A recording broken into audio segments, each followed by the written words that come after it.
Alright then, we are back with Forbidden Lands on Gehenna Gaming, and Chris will be with us shortly. Hello everyone, how are you this night? We are well. Good. Until the critical injuries tables we have to roll on.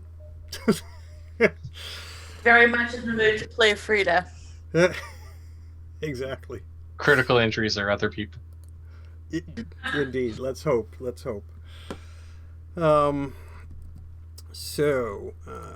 are on session 9 tonight. How about quick introductions?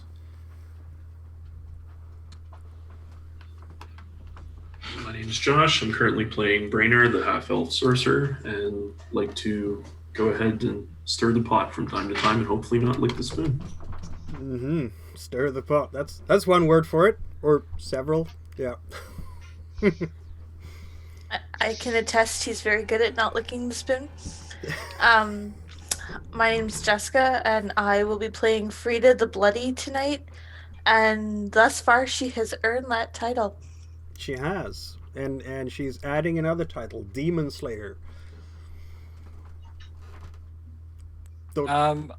I'm Michaela. I'm playing Big.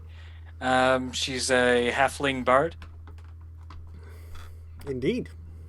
And she's a healer too, we have noticed. Trying. Do you start to take the opportunity to learn while we're here? Maybe, yeah. But that's yeah. I'm Mike, otherwise known as B, and I'm playing the half-elf through the Celestial Passage, the much better spellcaster, and more likely to be known as the handsome one as well. Shots fired. And there's apparently, as audiences might have discovered, some tension between Brennar and Celestial Passage. I know not what you speak of. Civilized beings speak not of the things like this. Indeed. Chris will join us shortly. The human hunter. Again, a shout out to Hellhag Productions, who designed the overlays, and aside from the main Forbidden Lands map, she has done a lot of the maps as well for us, which is awesome. And again, this show is rated R. Forbidden Lands is a cursed land, a cruel world. One will find kindness and cruelty within any kin and any culture. And if this was a movie, it would be rated R and probably directed by Quentin Tarantino or some such. Life is cheap. This is fantasy meets Western very much. So, audience, beware of that and prepare. So, session 9 indeed. Last session, you traveled from the plains after having gotten away from Fort Riverstone, which was a bit of a mess, and you entered the Dankwood. You evaded a forest fire. You left the balloon traveling dwarf behind, evaded a forest fire, and met some elves who guided you to Thamorin, the castle in the middle of the Dankwood, which is an elvish castle, and you are now there as their guests. You've enjoyed a nice feast in the evening. I'm not so sure I should say made some friends, but at least made some new contacts and connections and acquaintances, potentially mentors, and some, potentially friends, partners. I don't know. We'll see what happens. How things turn out with the relationships and the connections you've made. Hi, Chris. How are you? Not too bad. I'll just be probably like 3 or 4 more minutes, and I will be all set to go. Excellent. I feel like I'm the Sam Riegel of the game. I'm constantly late. If we had a sponsor, you could do the whole sponsoring message at the start. That's his shtick. Maybe he didn't do that so much in season 1, but in season 2 he does it all the time. Well, if we ever get a sponsor, I will gladly do it. He has all these shenanigans for when he starts up in the season 2, and they're being sponsored by D&D Beyond, and he does it all the time. It's quite hilarious. It's okay, Chris, because if it's not you, it's usually me trying to deal with my tiny humans. Yes. So. Raven's Purge and the Forbidden Lands brought to you by drinks, because everyone needs to drink. Please have a good drink. Exactly. At any rate, let's jump into it. We'll get to Soren in a moment, but for now, you are waking up in the morning of Springrise 16th in Thamorin. This beautiful but potentially eerie place. I noticed that both Frida and Brennar had their trepidations and reservations given the artwork and possible use of magic, which might be, again, Forbidden Lands looks can be deceiving. Who knows? Brennar might be right about being suspicious about this place. Given what Frida and Brennar have just been through, I think it's only right we be suspicious of things. Oh, it was that or get drunk off your arse. Some of us did both. Exactly. Might have a slight hangover this morning. Yes. It was very good wine, though, for sure. As you wake up this morning, you will hear the singing of birds, the refreshing sound of running water in the streams nearby. They're channeled through the garden. There's low melodic voices talking to each other quietly, somewhere a bit away from you. It's in fact, you can see some rays of sun coming through the clouds for the first time in many days. The heavy rain has stopped. Now it's more of a slight drizzle.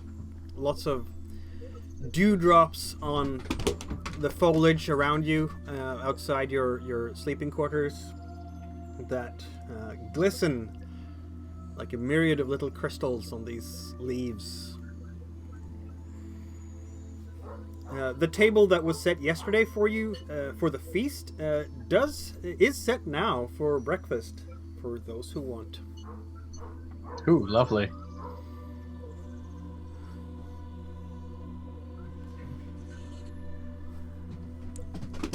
Wolf can never turn down a free meal. Time for a good breaking of the fast following morning meditation. Yeah, so that's that. There's delicious bread. There's other fruits to be had. That's not Soren. That's not Soren. That's correct.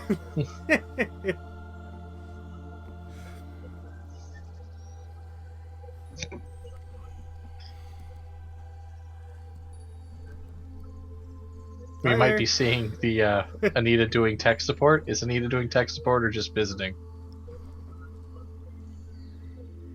You're muted.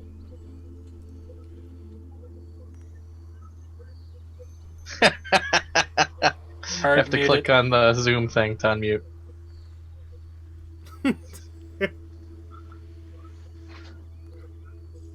There we go. Yes. Hi, how are you? Special guest. Hey. Yeah, I'm just keeping the seat warm. That's fine. No. I'm listening That's in. physically impossible for you. Oh, that's true. Soren took polyjuice potion or something. I could, however, hear the voices from across the kitchen. I was like, good God, how loud does he have his volume? Really is the answer to that question. Well, when you get older, your hearing starts to go, I hear. It's not that Not just old. older. Anita is not one of the shadow actors, I might add. No. And even if I were, I would tell you I'm not. Exactly. It would be highly amusing if you were, though. Well, unlike other games with shadow actors, we've seen some of them. Though that Yeah. does remind me, I didn't say right away. I can say now. I have an epilogue for you for the audience tonight. So, someone has been up to shenanigans somewhere in the Forbidden Lands. Haha. And it wasn't us. And it wasn't you. All right. So onwards then. What's your first action this morning? You are having breakfast, I assume. Yes. Yeah, Frida's gonna eat, and then she's gonna check out their kitchens again, a little bit more sober. That's fine. I'm going to go learn after I eat. Mm-hmm. Rainer's going to see if Bellarimi is either there or in earshot. She's not at the moment, in fact. Probably go for breakfast at that point. Very good. She didn't stay till the morning. Walk of shame. Yeah, Brainer going to breakfast is the walk of shame. Raynar is old and wrinkly. Does Brenner even have white hair? Possibly? Yeah, probably. Yeah. Yep.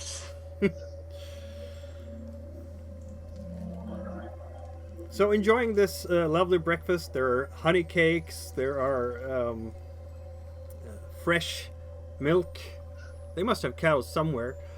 There are... At least we're hoping it's cows. Exactly. Goat's milk's not that bad. Fair enough. Well, it could be goats too. Yeah, absolutely. There's definitely. Have you never had goat's cheese? I think I did. Yeah.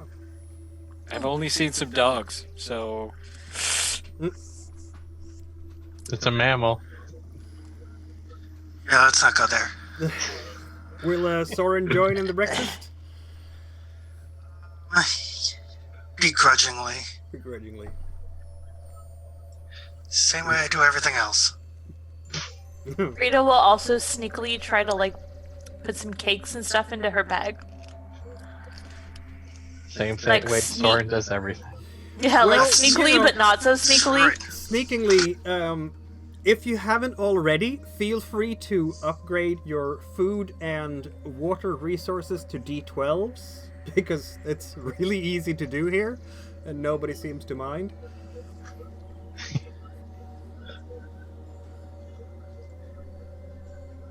I mean, we brought it up at supper, so. Exactly. Right. Yeah, no, they're completely fine with that. Ooh, food upgrade too. Yeah. At breakfast, I'll ask. So, do you guys have an archery range or anything where somebody could practice? Well, when Marigoline finally joins you, as they will. Margaline, yay. Mix that up all the time, but as they will, they will answer, yes, of course we have. Excellent. After breakfast, I need to get some practice in. Very well. They will lead you to that place, or send for someone who can. It seems like most of you want to do practice of various kinds. Needmere will be happy to cross blades with Frida.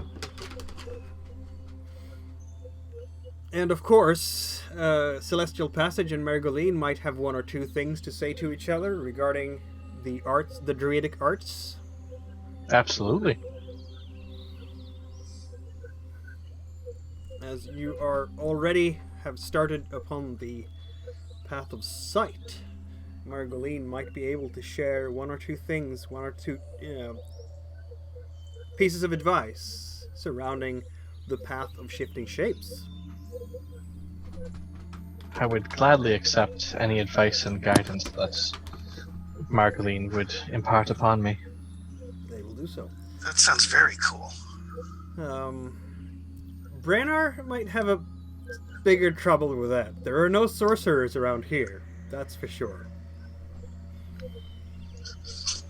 You probably talk to Margaline and see if there's any smithies around here. We have a smithy, yes. Probably go visit them. Oh, Brainer, you can build things. I can craft things. I can't build structures, but I Get on that. Can you a build? tent. Can you build a bow? Not yet. Oh, okay. Well, Why technically, let's is see that here. something you're interested in? Well, yeah. I mean, I'm still carrying around my arrows, but I lost my bow a while ago. And I haven't had a chance to replace it. You'd have to be a bowyer to do that. All right. Maybe Well, someone here is a bowyer. yeah, but then they're going to want what do they call it? Money. So Well, that's a problem. we have to see the Elder Seer later. Maybe They might trade arrangements be favors. made. Sorry, they might trade favors. If Margoline hears you say that, Soren, she will look at you and money. Why? Well, traditionally, that's how civilized people do things: is you take the goods and then you give them coin. We send trade delegations to human settlements. That we do. You're our guests, though. Of course, we might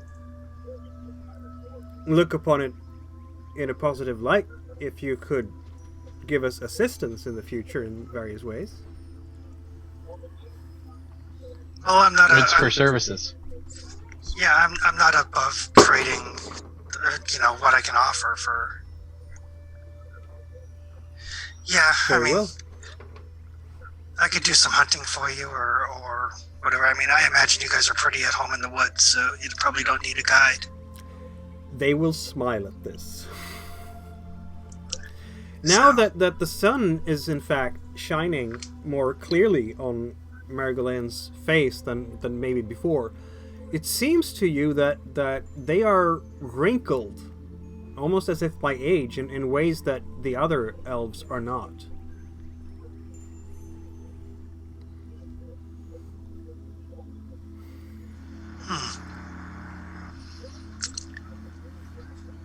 Yeah, I'll say. I don't. Oddly enough, don't mean to be rude, but why does it seem like you're so much older than the others? They look a bit confused. Does it? Oh, I don't know. Maybe it's just the way the sun's hitting you. Maybe. They smile. So I take it then that this is this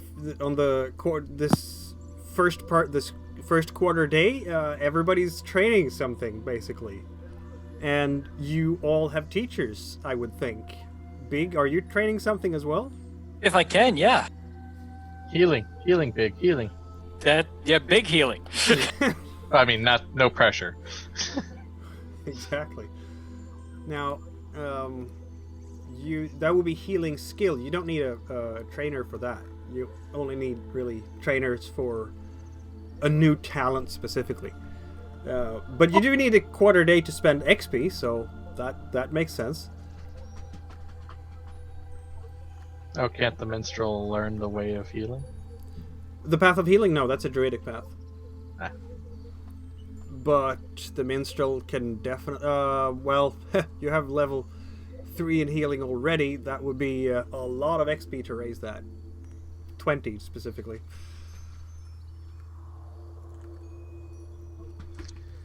There is Path of the Hymn if Big doesn't have it. I am on Path of Him now. Yeah. Okay. You could rank it up to level 2 for a mere 6 XP. Do you have 6 XP? I don't see it here on your sheet. I think I do, or at least very close. Everyone, and if the new characters had at least 6, I had an extra. I'm only at 5 because my darks didn't really. Yeah, I'm either 5 or 6, so. Mm. Yeah. Oh yeah, you no, haven't I'm at actually 6 for recorded the it. extra. You got, what You was only it, got 2 the 3 first for one. last session? Yeah, we got 2 the first. Everyone else got 3 the second. I got 4 because Right, I so Big should be at 5, which is 1 XP short to get level 2 Path of the Hymn, I'm afraid. He's got to try harder. Yes. That's right. Gotta be bigger. Well, I'm going to take some time at the range, and I'm going to try to see if one of the elves can teach me how to drop a stone into my sling faster, or how to notch an arrow faster, i.e. the fast shooter talent. That can definitely be arranged. There's definitely someone here who knows the fast shooter talent. I would like, oh, I lost his name already. What? Niedemir? Niedemir? Yep. To teach me Path of Blade, I think it is. Indeed. You will cross blades. Oh. So I currently am on Path of Shield. Yes, exactly. That should be no problem at all. There we go. Niedemir has Path of the Blade. You can meet up there in one of the little clearings. You're still all these training grounds, all these facilities are in the outer ring of the castle. You have not been introduced to the inner ring. But Niedemir will be there in the training grounds with his sword. He uses a broadsword and, in fact, a dagger. He can fight two-handed. I mean, if you want to do a training session with him, we could roll some dice for that, just for fun. Okay. Oh, Frida, before you get yourself killed by an elf. I'm not gonna get killed by an elf. They will use wooden swords.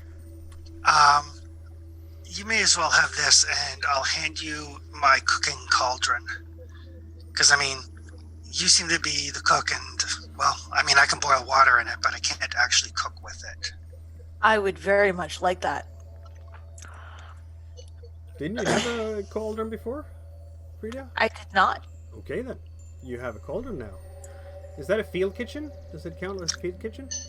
No, it lets a chef cook a D6 plus 2 food units instead of just a D6. Ah, alright. Thank you. Well, Frida does have... I mean, to be fair, I'm going to eat my share of that, so... Frida is much stronger than Soren, I would think. Yeah, we can upgrade to soup stones. Exactly. Ooh, stone soup. Oh, yes. It's on your stomach. Alright, so I'll add a Gotta get a cauldron good soup to stone, though. her equipment, Iron. which is apparently weight normal. There we go. You still have a carrying capacity of more than that. You're at 10, you have... you're using 4, so you still have 6 left. Frida. Yeah, Frida's quite large. Alright then. Yeah, do you want to roll some dice for Frida and Niedemir? We don't have to do the whole hidden combinations thing right now. It's more of a friendly jest. So just melee? Yeah. Or... Yeah, exactly. And, gear bonus or no, because I'm using wind swords? You can still get a 1 die gear bonus. It's more like your hits are not going to actually hurt each other. Okay. I hit. You hit. I'm going to add... There we go. I don't know if they hit me back, but I hit.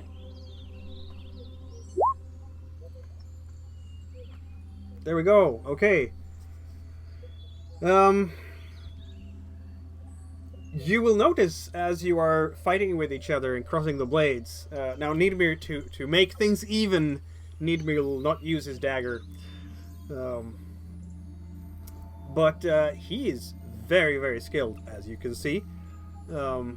And as you do your typical thrust, you do have a longsword, which is a good deal, heavier than his broadsword. But even so, he is fast. He is he's clearly working on overcoming his enemy with a technique rather than brute force. Yeah, which is the opposite of Frida. She's very Yep. much, she just kind of blocks and pushes her way through. Yeah, and he is allowing her to do that and then sidestepping her, coming inside her guard and marking, with a quick slap with the Poke. broadside of the sword, the flat side of the sword, bam, on the side, just to mark that he could hit her. You were open there, Frida. Good charge. Yeah. Good charge, though. Good charge. Yeah. I appreciate this type of aggression. It will serve you well. Frida's got lots of aggression. She does. But you need to be sure that you don't leave yourself open to the counterattack and the riposte. Yeah, so that's I think it was actually Sword Fighter I was looking to learn. Yeah. Oh, right. Yeah, he doesn't actually have that talent. He has Path of the Blade. Okay, well, I will just take the first Path of the Blade then. Yep. And that means that when you hit in a close combat attack, you can spend a willpower point to find a weakness in your opponent's armor, and it has no effect against your attack. Of course, he can't really demonstrate the techniques terribly well on you because you don't wear armor. But there are... that in itself could be a weakness. You might want to look to that at some point in the future. But there are enough dummies there with which they have put up there for training purposes, where you can show how to find those spots in the armor. Go for the armpits, he says. Yeah. They're rarely protected.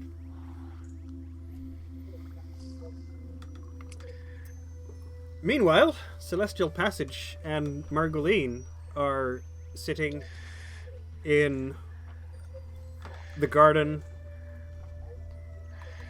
cross-legged, meditating upon nature and the flow of the ether through all living things.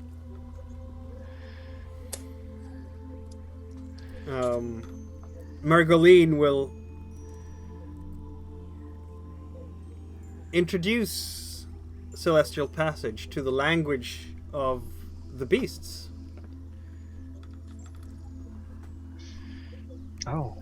And speak to Celestial Passage on how to align your etheric vibrations with that of the bestial minds, so that you can hear and understand all the animal speeches.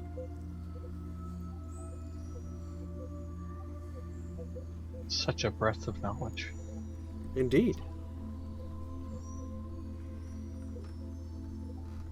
And that would allow you then to... do you have an XP to get the first level of shapeshifting? Yeah, it's 6. Okay. I could technically also take the first level of healing, but that depends on what everyone's plans are time-wise. Well, Margoline cannot introduce you to the path of healing. That's fine. I enjoy spending time with Margoline. They're quite interesting. Animal speech, cat's paw, and hawk's eye. She will all describe these spells for you and how to tune your etheric flows to meld your mind with the spirit of the cat. There is, of course, a cat available for this. Aww. And they do have raptor birds that they have tamed that can also be used to speak to and reach out and try to touch on their animal powers and make use of that, borrow them for a short while, as it were.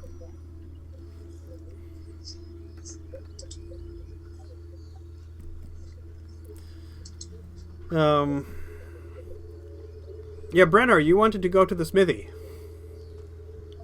Yeah, so Brainer's gonna either head to the smithy or possibly even take up sort of suggestion here of looking out how to make a bow. So he'll head to the smithy regardless and see if he can see any bow eaters there. that he can possibly train off of. And if not, he'll head down to the archery range.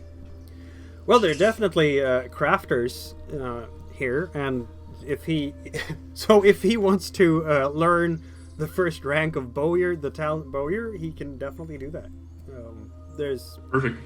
It's going to be there's always someone who needs to repair their bow and make a new bow. It's so many bows here. These guys are archers. Not all of them, but a lot of them. And of course there is in the workshop, you will see that there's going to be maybe one or two or three elves sitting there and working with all sorts of different wood types and glues and tendons and all the materials you need for fletching and making a bow. And of course, yeah, there's so much wood chippings on the ground that you can walk around on, feel crunching under your feet, and that smell of freshly carved wood, it's all over the place. They're just it seems happy to share their insights and find someone from outside who is eager to learn. So they will share those insights for sure. Yeah, Brainer will definitely soak up all that knowledge and add the talent here to his list. You are becoming the craftsperson of this group, par excellence, as it were. Somebody has to. Somebody has to. All right. Just remember that whenever I start casting spells. See any difference between your magic and Celestial Passage's magic, so... Remember what? It's not like you're making anything of value to me. So It's your magic spyglass. What have you done for me lately? Well, unrelated, can I borrow your spyglass? Not if you intend on bending it again. Okay. Now, boys, play nice. Well, technically, I believe it was Celestial Passage who bent it himself. Shh, quiet. That never happened. We'll never speak of it again. I didn't see it, so... Must have come that way. Alright, so Celestial Passage, you said you needed to spend some more time here? Well, that depends on everyone else's time frame, plus our meeting. It's possible I can learn the beginnings of the third path of Druidic magic while we're here as well, and be able to heal when we're when we're in a situation where mundane is not enough. Okay. When is our meeting? They haven't told you yet. Plus, the ability to cleanse demonic energies is always nice. True. Brainer. Right. Reinhard kills demons, thank you. I've seen it. It's right there in his title, Demon Slayer. Exactly. It's not Demon Conjurer and then Slayer. How do we know? Because I've seen it. Oh, yeah. Well, while He has a point. while we're waiting for the meeting, I'll spend some time just out in the wooded area away from people. Yeah, that seems fine. There's space here for all sorts of different pursuits apparently, and if Soren doesn't want to intermingle with others, then they will leave him alone for the most time. Yeah, I'll stay close by so somebody can find me when it's time to go and meet with the mucky mucks. But other than that, I'll just kind of be getting the lay of the land because I haven't been here before. So, as you are sort of seeking out your own spot there, you will in fact find Belrimi, the Elvish girl that apparently got along famously with Brenner last night. She'll be there, and she's looking at you with a curious glance. What? Oh, I'm just curious, I suppose. I haven't met many humans in the past. It's because we suck and we tend to keep to ourselves. Really? Oh my god, she's a groupie. Or keep to yourself. But humans have built so many villages, though. It seems like humans really love to be together a lot. Yeah, with themselves. And it doesn't change the fact that they suck. We've had... She's looking a bit sad when you say this. We've had a long and bad history with many humans, but not all humans, I think. All humans, all the time, every time, will disappoint you and let you down. She's looking into the ground a moment and then looks up at you. Would you disappoint me? Yes. Without a doubt. Why? Because it's human nature. They like to pretend that they're social creatures, but they're not. Pardon me for asking, but have you disappointed someone in the past? Oh, probably. Let's see. My parents, my entire village, my childhood friends, various people I've worked for over the years. Yeah, a few. Oh. Oh, is there anything you can do to not do that? Or I'm not sure I understand. See, here's the thing with people, and it may be the same for elves. I don't know. I don't know your people. I don't pretend to know your people. Humans will say one thing and then do the other. Or they'll be expected to do a thing and then they don't do it. So, like, if I'm out here in the woods, if I run into a bear or a wolf or whatever, there's no pretense. It's not going to pretend to care for me. It's not going to pretend to like me. It's going to either try to run off or try to kill me. That's true enough. I've noticed that with beasts, for sure. So it's simple. People are not.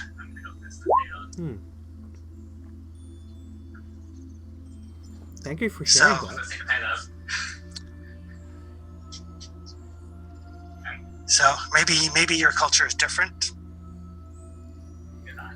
To you, she looks sort of innocently naive, or maybe it's just an issue of cultures clashing that she can't quite comprehend what you're getting at. But she's trying. You can see the cogs there in her head sort of turning as she's trying to understand what you just said. Yeah, it'll come with age. Of course, for all I know, you could be 1,000 years old, so... I'm not that old. Though I think I've maybe lost count of the years. But I don't meet a lot of humans, as I said, so this is very interesting. But you like nature and you like animals, don't you? I mean, you're a hunter. I understand them. It's not about like or dislike. I understand them too. Maybe we have something in common then. Well, maybe. I'm gonna go over here and hunt. I've had my fill of people today. No offense to you. Mm-hmm. But I'm just gonna be over there. Of course. Would you want to hunt together sometime when you feel that you don't necessarily want to be alone? Maybe. Do you talk this much when you're hunting? No, of course not. Okay. I'm talking mostly a lot now because I'm curious about you and humans. Okay. All right. So maybe sometime, as long as you're quiet. Okay. She will leave you alone for now. Excellent.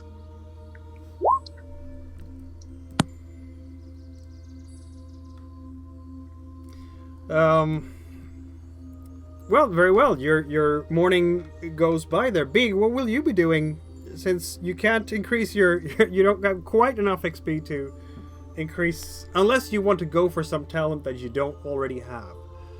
I would try in vain to try and increase my talents. Because I want to be a part of the group. So I'll try, but I won't be able to actually succeed anything. But hopefully, when I do get that extra point, it'll come just a little bit easier. The elvish bards and minstrels that are there will definitely be someone there with an instrument. Seem maybe a little bit too concentrated on their own work, and they work so amazingly slowly. I think Biag probably just gets frustrated with the whole process because they can spend literal hours going over just a few seconds of a piece of music just to get all those notes and the rhythm just so. Whereas Biag is used to maybe take in the entire piece and then work on the segments and then go back to the entire piece. And after spending hours with these minstrels, you still have no idea of what this particular piece of music is about. What's the theme? What's the overall melody like? Because they're just focusing on those few little notes and accords, if you will. Maybe that's... Yeah, it's pretty maddening for me, so I'm gonna try and lay back and figure things out, but as far as you can tell, now, they just ignored you, and when you finally leave, it might be that they never even noticed that you were there. Story of my life, eh?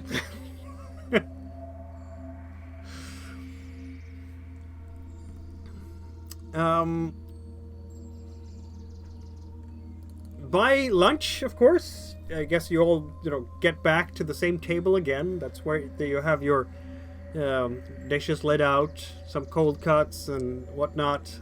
You'll get a bigger supper in the evening. But once lunch is finished, Marigolane will say it is now time for you to meet the masters.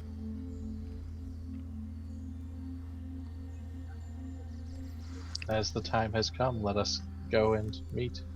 Discover What sort of masters? In the Grand Castle there? They will meet you in the guest chamber.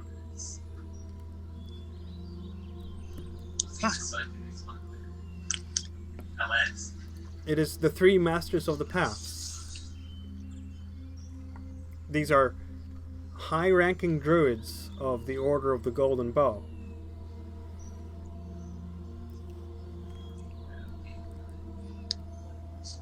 And they wish to speak to you. Particularly, of course, Frida and Brennar, the Demon Slayers. Sure, let's go have a conversation. Frida, make sure she has all of her things on her. Yep. Just in case Brennar will probably do the same. They will lead you through a different pathway than you've taken before.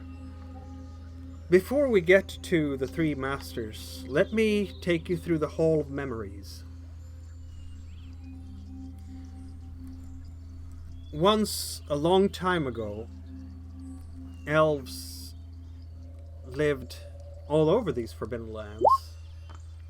All the way down as far south as Harga. And I'm sure you've heard of the great city of Varasa.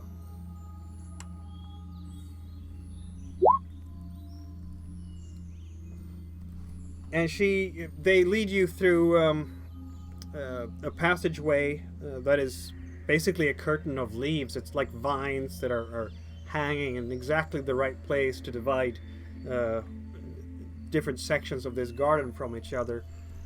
And as you come into this area of this castle, they have worked really hard on creating murals here. What you see in front of you is these sculptures and lush gardens of every conceivable herb, and they've planted these gardens on the grounds, and when you get to the walls, when your eyes are following the paths of the gardens, it's almost like the flowers have been led out to lead your eyes toward the walls. The walls themselves are like great mosaics, but three-dimensional such. And as you walk, you can see how you can almost feel like you can walk into these fields that are depicted on the mosaics. These are verdant fields of golden wheat. You can feel the smell of incense and the freshwater streams that are making it so easy to breathe here. And these are the vistas that are depicted on the walls are those of the most abundant fields that you can possibly imagine. The golden wheat, the glistening of the herbs that are in the gardens of these villages depicted on the walls. The villages themselves built with exquisite precision from stone and wood.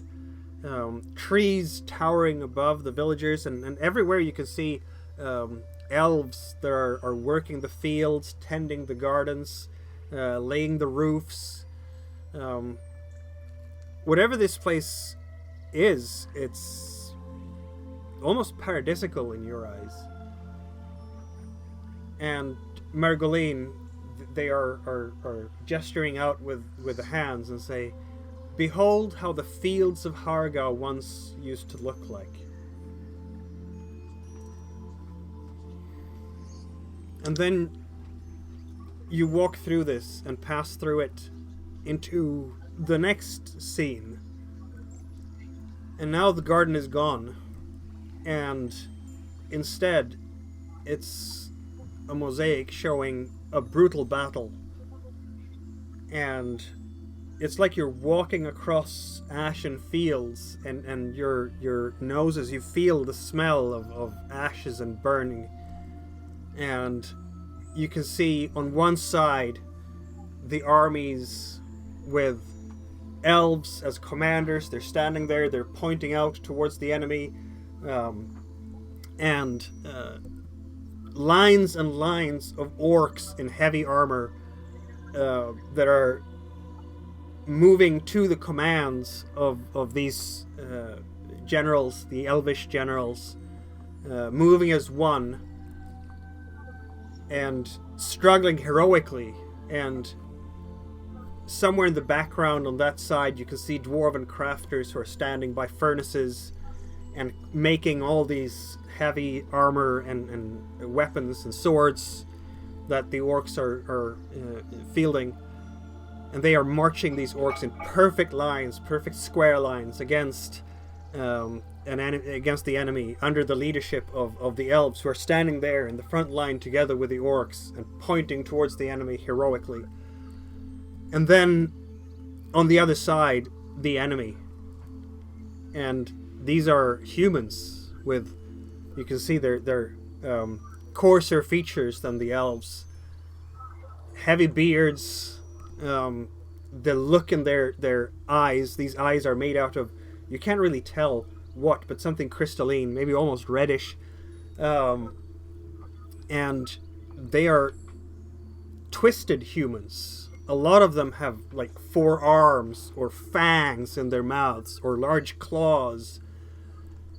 And all of them have some kind of adornment of heavy chains or big rusted pieces of metal, maybe as a medallion.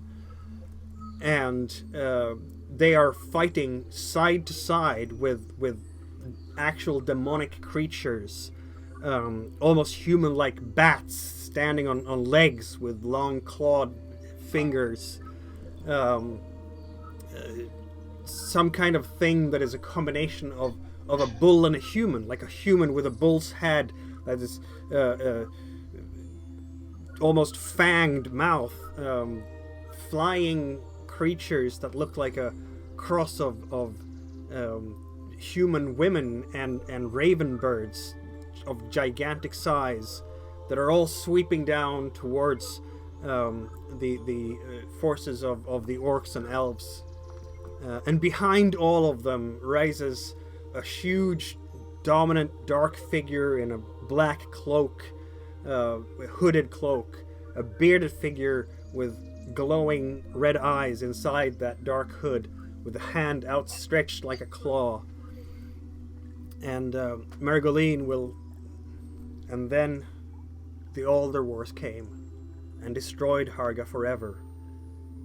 This is what the sorcerer Zygopher wrought upon our cursed, now cursed lands. These lands that used to be the Raven lands. Margoline seems touched by this scene.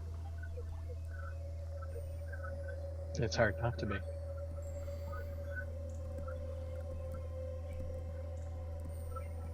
We have to remember what we have lost, and do what we can to stem the tides of darkness.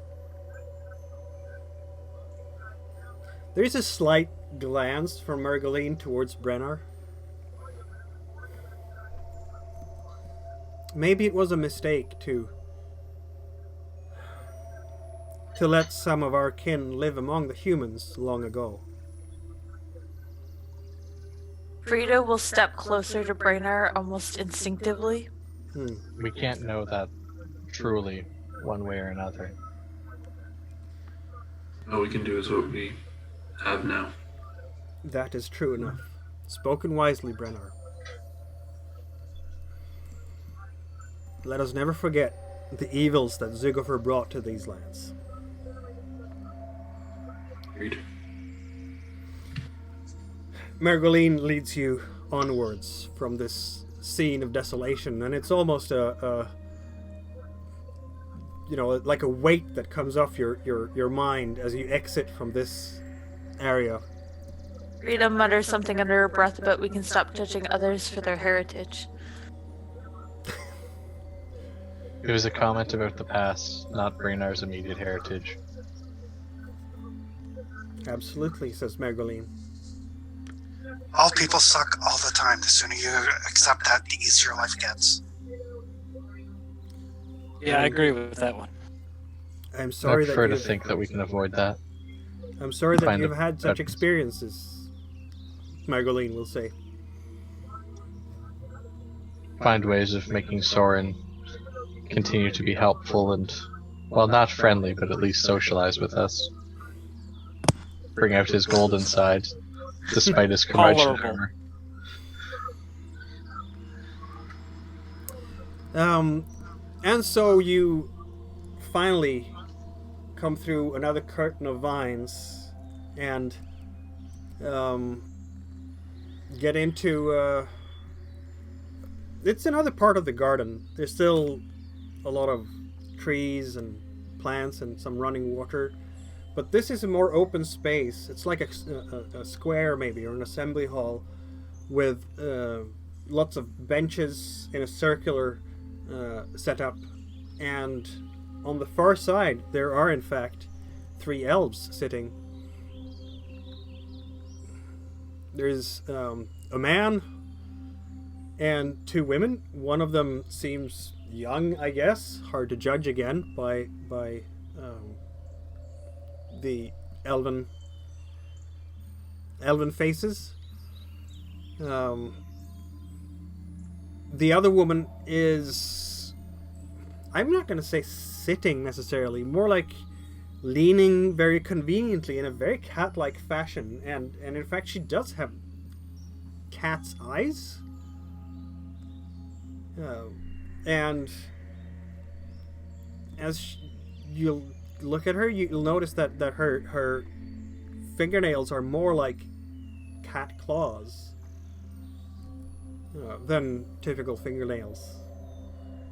And she is looking at all of you very intensely.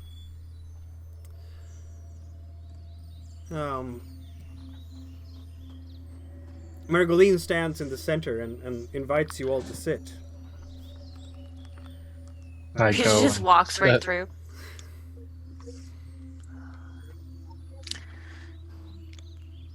Hello? I get trampled. I wouldn't walk over you. I can see it. It's for that Brainard comment earlier. Grumble, grumble. Might be a little bit, yeah. Have a seat. So, you wanted to talk to us about something? Who are you people again? These are the masters, says Megaline. Masters of what? This is Gardomir. They introduce the man. He's the master of healing. Our Kandunesta. And this is the Kandunan, the master of sight. Winya. And Kandunastu, the master of shapes. Almanda. I'm Frida, but apparently you already know that. They will not. Don't forget Demon Slayer. Yes, Demon Slayer, the Bloody. I like that title. Winya, she's the young lady in the middle. You're all welcome here. It is not often that we get visitors and guests of other kin. And I would think that perhaps you, Frida, are the first of your kin to visit our halls. Or at least the first of your kins for many, many a year. You're most welcome, and you have earned this. You're welcome, I think. We thank you for vanquishing the demon of the human settlement. You're welcome. Again, I think. The question is now, what are your intentions? I didn't really have any except not get arrested by the guards. And yet you took it upon your own initiative to slay that demon. Well, yeah, it's a demon. You don't leave them alive. Exactly. You see? And Rinya smiles towards that cat woman. I'm saying these are adventurers that are of good heart.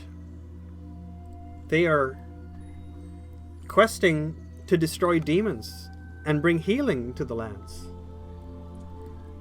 I should mention that coming across demons was an accident. We didn't know there were demons there when we showed up. Such is the way of fate and destiny sometimes. You not see where you're going to go, but you are there, and then you act. Wise words indeed, Celestial Passage. You guys really do love the pomp and circumstance, don't you? I like circumstance. Pomp I can do away with. I like pop. Winya seems a bit confused by these comments. The big hall and the long stories and the cryptic messages. So why are we here? How do you know who we are? How can we help you? Can you please just speak plainly? You are here because you slew the demons of Fort Riverstone. Okay, so how do you know who we are in the middle of the woods? Your other elven friends came back and ran and told you? Like, because I'm really confused. We have been watching you. Using our scrying. How? Celestial Passage, I'm sure you can inform them of how we can watch you. I have tried to tell Frida that's one of the parts of the art of the site. You can see distances, you can see events, past and present and future eventually. I believe others might call it magic, Frida. Yeah, it's all woogity to me. That's fair. Your expertise is in using the blade to protect people, is it not? Yeah, that's where some of my expertise lie. And They do not lie in magic. and we are druids of the Golden Bow. Our expertise lies in the use of the ether to protect the lands, just as you use the blade. And that is how we have been able to watch you. Okay, I think We have been Sorry, go watching. ahead. We have been watching Fort Riverstone for a long, long time. I think what Frida's getting at is there a reason why you wanted to meet us? Like, do you have a job? Do you have demons that need killing? I mean, just come out and say it. Not that Yeah, we don't because we're appreciate good at your that. hospitality, though. We wish to get to know you better because it is not a common thing to meet demon slayers. And And again, if you- she looks towards Brennar and Frida. As for the other three of you, Celestial Passage is on the path of the druids already. Now, Sorry, go ahead. we are not as familiar with Bieg and Soren. When we were scrying on Fort Riverstone, we did see how Big helped people in need who were close to dying. And that seemed to us a very generous thing to do, to take your time to help someone you've never met before. You don't have to call me out in front of everybody. I do have a reputation to maintain, and sometimes, if people know you're giving it out for free, they won't want to pay you. I know you speak in jest, says Winia. You still haven't told me what you want from me. Because everybody wants something. So what is it you want? Hopefully, Frida, our outlook is the same. Frida, these Yeah. lands are the lands from the images on the passage we just came through. Okay, I That's want... not the only demon that we're going to find. I Exactly. understand, but I want, descriptions and plain speaking. Passive aggressive It's- pictures doesn't do it for me. Sorry. That's not how druids tend to work. Every druid Well- I've met has. Sorry, not all of us. The master of shifting is far more plain spoken than the masters of sight. Yeah, Okay. this cat-ish looking elf is kind of hissing at this moment.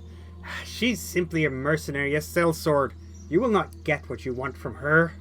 Why are we wasting our time with these kin? Why are Because you we've wasting gotten our rid time? of-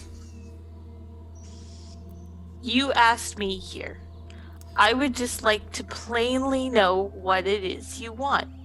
I saw your pretty pictures in your gardens, and I saw that there were demons in the pictures, but again,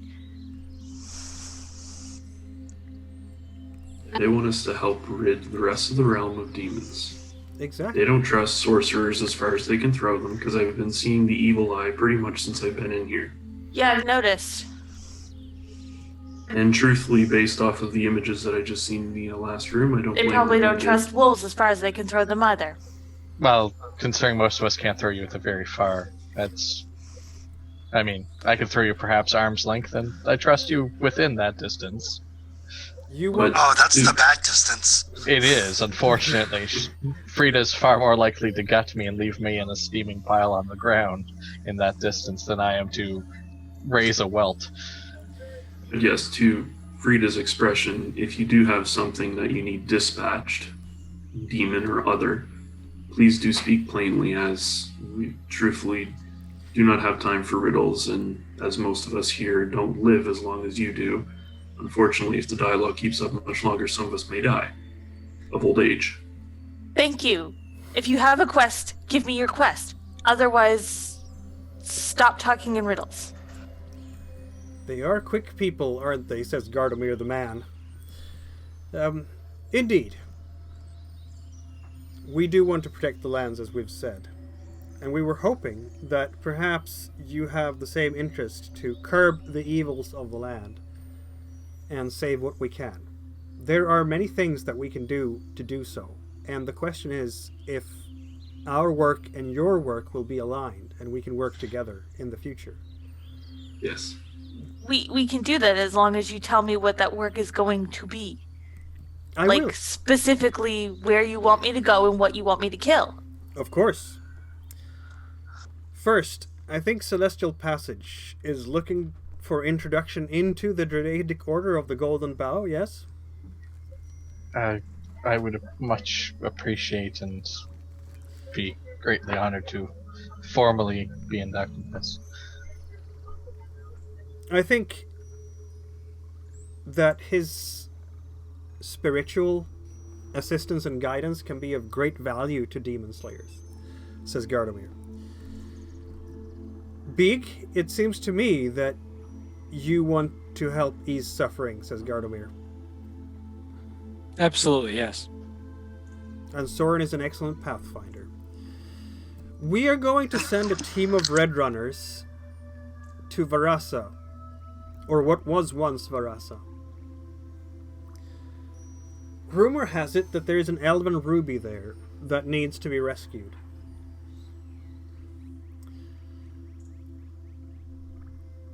You want us to keep them alive? Oh, we've And been assist speaking them. of that recently. Of course, Varasa is not abandoned. Instead, it has become the capital, the very center of the Urhur clan of orcs. The Emperor holds court there. And what we understand is that he has this ruby in his possession. That makes it very hard for elves to gain access to this place. Perhaps you could. Not as hard for a wolf, a human, and a halfling? Precisely. We have already shared some of our wisdom with you. We're happy to continue to do so and help you in turn. If you could help us with this quest. We and can rescue get your this ruby.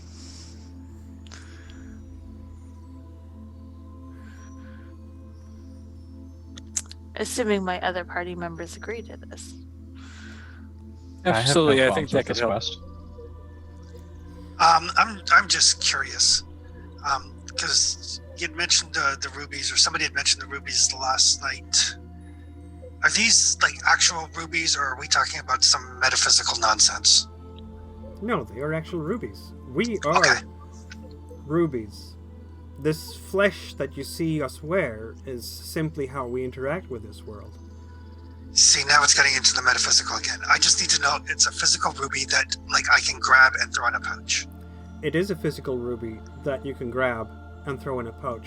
Okay, But thank no- you. That's all we need to know. We don't need any more metaphysical explanations. But it is I We also... don't need to know the other aspects of what the ruby means. But it I'm is, sure, you know, Celestial Passage and Brainer might be interested in that, but we just need to know, like, if we're going in there, we're not going to suddenly be surprised by going, like, oh, this ruby is a concept of something, and how are we going to steal it? Or we need to pick up a person. it is in Name fact Ruby. a ruby. You could always steal a concept. That's possible. You can, but it's much more difficult. It is an actual ruby, yes. Okay, good. About, slightly smaller than your fist. So It's why about are the they size so of a heart, concerned in about fact. keeping it from you guys? Is it worth It's a money? Is trophy, it valuable? if nothing else. Yeah, it's a pissing contest. If only it was. We elves do not die just because you slay our bodies. Those rubies are our hearts, and they contain us. That ruby is still alive. Whose heart are we retrieving? They are looking at each other. Her name was Aridne, and it still is. She's still in there.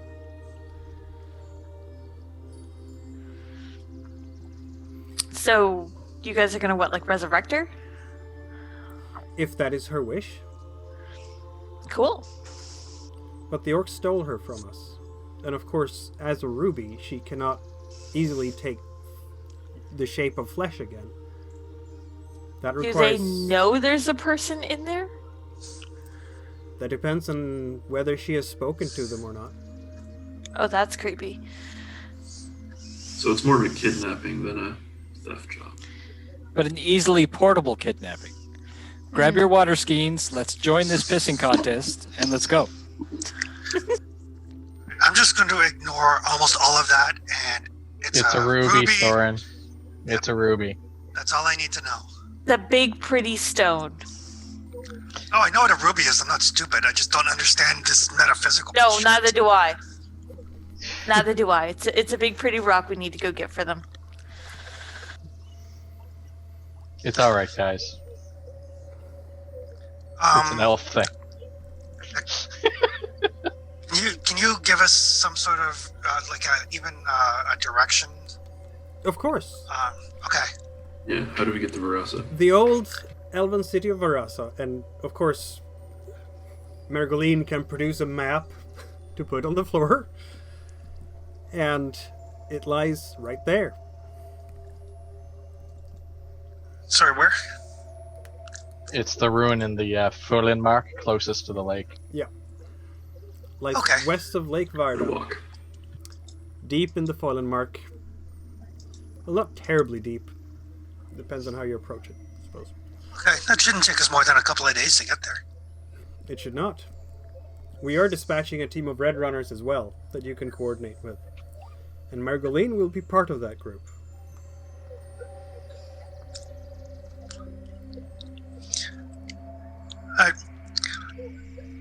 So are the orcs, like, I'm assuming we're gonna have to like sneak in and steal it. They're not just gonna be, hey, can we get that ruby? The orcs aren't gonna say, well, No. sure, since you asked so nicely. If we ask really, really nicely, maybe. If They they might think be it's willing to just- show it off to the three of you. Yeah. The orcs nowadays, says Gardomir. And when you look at him now, his skin is almost like wooden. They are difficult to talk to, for us at least. I think they have lost their ways and do not understand our advice anymore. But this is why it's probably a good idea that people who are not elves... How did the orcs feel about kin like Brainer and Celestial Passage?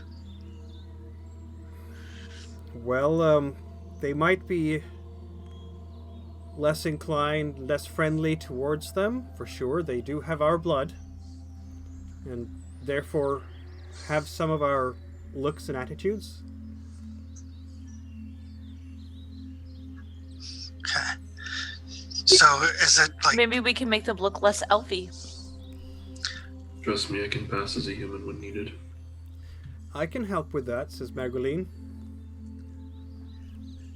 I'm wondering too, like if we get caught or spotted or whatever, whether it's going to be like kill them on sight or give them some leeway to discuss. Orcs tend to be aggressive, this is true, says Gardomir. But, in this day and age, I think it is much more likely that they will capture you and ask questions than slay you outright. There's not been outright wars between the orcs and their neighbors for a good long year. at least not since before the Blood Mist. They do raiding and thievery, for sure, but no wars since the Older Wars. So, and ever since the Blood Mist lifted, we have not heard the drums of war from the orcs. And this is... Sorry, go ahead. If nothing else, we would be in a much more unique position where we can examine the traffic coming and going from the capital than the runners could, and assess whether we might be able to try the front gate versus sneaking in. Yeah. Well, I was thinking, I mean, we have Big, who's a traveling minstrel. So if we're just travelers, would we be able to gain access to the city? Precisely. But if we're not seeing any mixed travelers, then we already know that's best that we try stealth rather than subterfuge. Yeah. Word is, says Gardemir, that the orcs do trade with other kin, including even the dwarves. Okay. And the dwarves from the camp were sailing in that general direction as well. I know it's more towards the mountains, but... Yeah. The mountains are the domains of the dwarves, for sure, and there's always been rumors and suspicions that war might happen between the dwarves and the orcs at any time, but for now, they seem to be getting along and trading with each other. We have some friends among them. Maybe we could get them to help. Or at the very least get us aid getting in and out. Yeah. Why would I know as a scout? Are there any towns or hamlets along the coast here, so we might be able to catch a boat across the lake, or are we going to have to huff it around? Well, the town of Fort Riverstone, the castle of Fort Riverstone, would be the closest. But then again, Well, that's the some of verbal us equivalent of playing with your collar. some of us aren't wanted there, so exactly. Well, sorry, some of us aren't wanted there, and some of us aren't on wanted posters there. So Indeed. I'm fairly recognizable, even when I'm not on a wanted poster. Could Braynar maybe make a boat with his craftsmanship? Once he gets done making a bow. We want to stay here for a week. How long does it take to build a boat? it's going to take us a couple of days to get to the coast. It would. If we have to go around and avoid Fort Riverstone. Actually, that's the short way around anyway. So A rowing looking boat at takes probably only a 2 days week. to make. Interestingly enough, and it requires the builder and sailor talent, which none of you have, and a saw and a hammer. all right. You might be able, yeah. So short way around the lake it is. Yeah. Because even if Brainard could build a boat, I'm not sure I trust any of you to actually be able to pilot it. Oh, trust me, I have no skill in the nautical sense yet. We can go fishing while we're on the boat. That's about it. What is it to steer a boat? Really. Sailor talent, Navigation I of some think. type. It's what? Sorry? I think it's still survival, and then you get a bonus from the sailor talent, basically. Oh, okay. Oh, not horrible then, just not advised. Yeah. Yeah, let's just do whatever the Red Runners were planning on doing.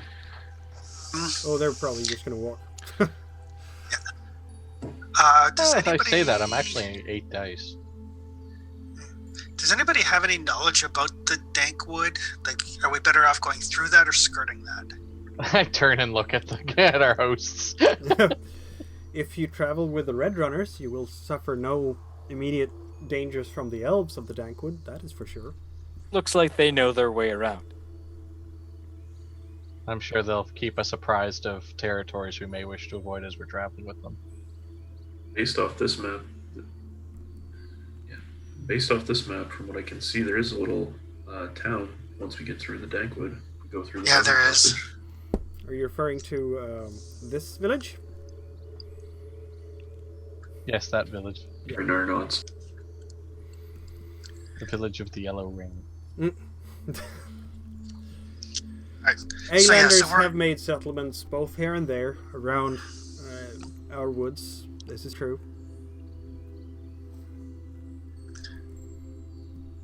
You could head for that place. Alright. How many are we going to travel with them, or are we going to travel on our own just in case anything catches our attention along the way? It's probably better to travel on our own. Well, we can always start with them and then break off. Yeah, maybe Surprise. travel with them till we get out of the Dankwood, and then break Or off at on the our very own. least, the heart of the Elven territories. Yeah. Is there a way that we can communicate with the Red Runners in the event that we do get separated? That will be harder, I think, says Margoline. And use your... this is more towards Celestial Passage. And use your druidic powers to communicate. You see everything, correct? I could find where they are, and I could possibly use my magic to guide us more directly to them. Depending how far away they are, my ability to speak words upon the wind may fail. However, it depends on the separation. I can scry for you, says Margoline. Yes, I can scry for you. There we go. Alright. Well, why don't we travel with them for a bit, and then if we get separated, we'll meet in... looks like there's a little village on the coast just to the east-northeast, about a day's travel. Hmm. The one at the by the river inlet. Yeah, that one. So that'll be like our meetup space. Why don't we, says Margoline, go and speak to the rest of the Red Runners and plan this in more detail? I have one more question for our hosts. What exactly have you seen? All the naughty bits. We have seen many things. I'm not sure what your question refers to. We've been told that you've seen things, had visions of us, what have you. What have you seen?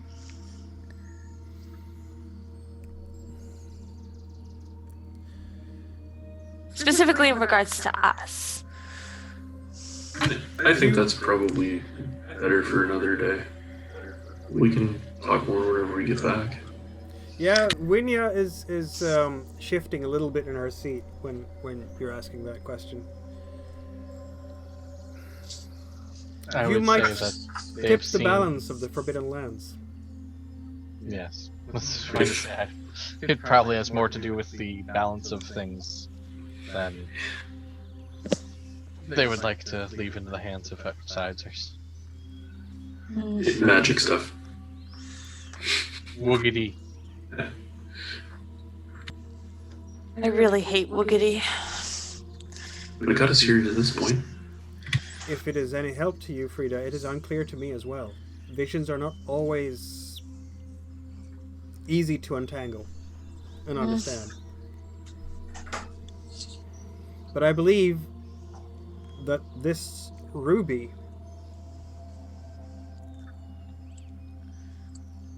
is tied to all of you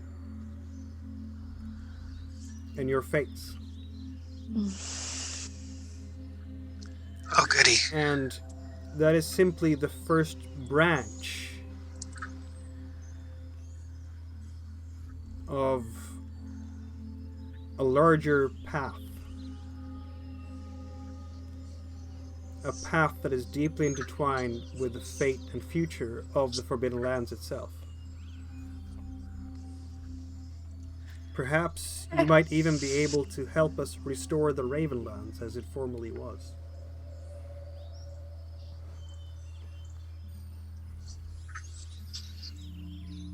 Exactly how that could come to pass, I cannot tell at this point. Sure. And here's the thing, Frida. If you know what the future holds, you're either going to run away from it, or you're going to run towards it. Why not just wander and see what happens? Fair point. Let that stuff float. All right. Just creeps me out that people are watching me.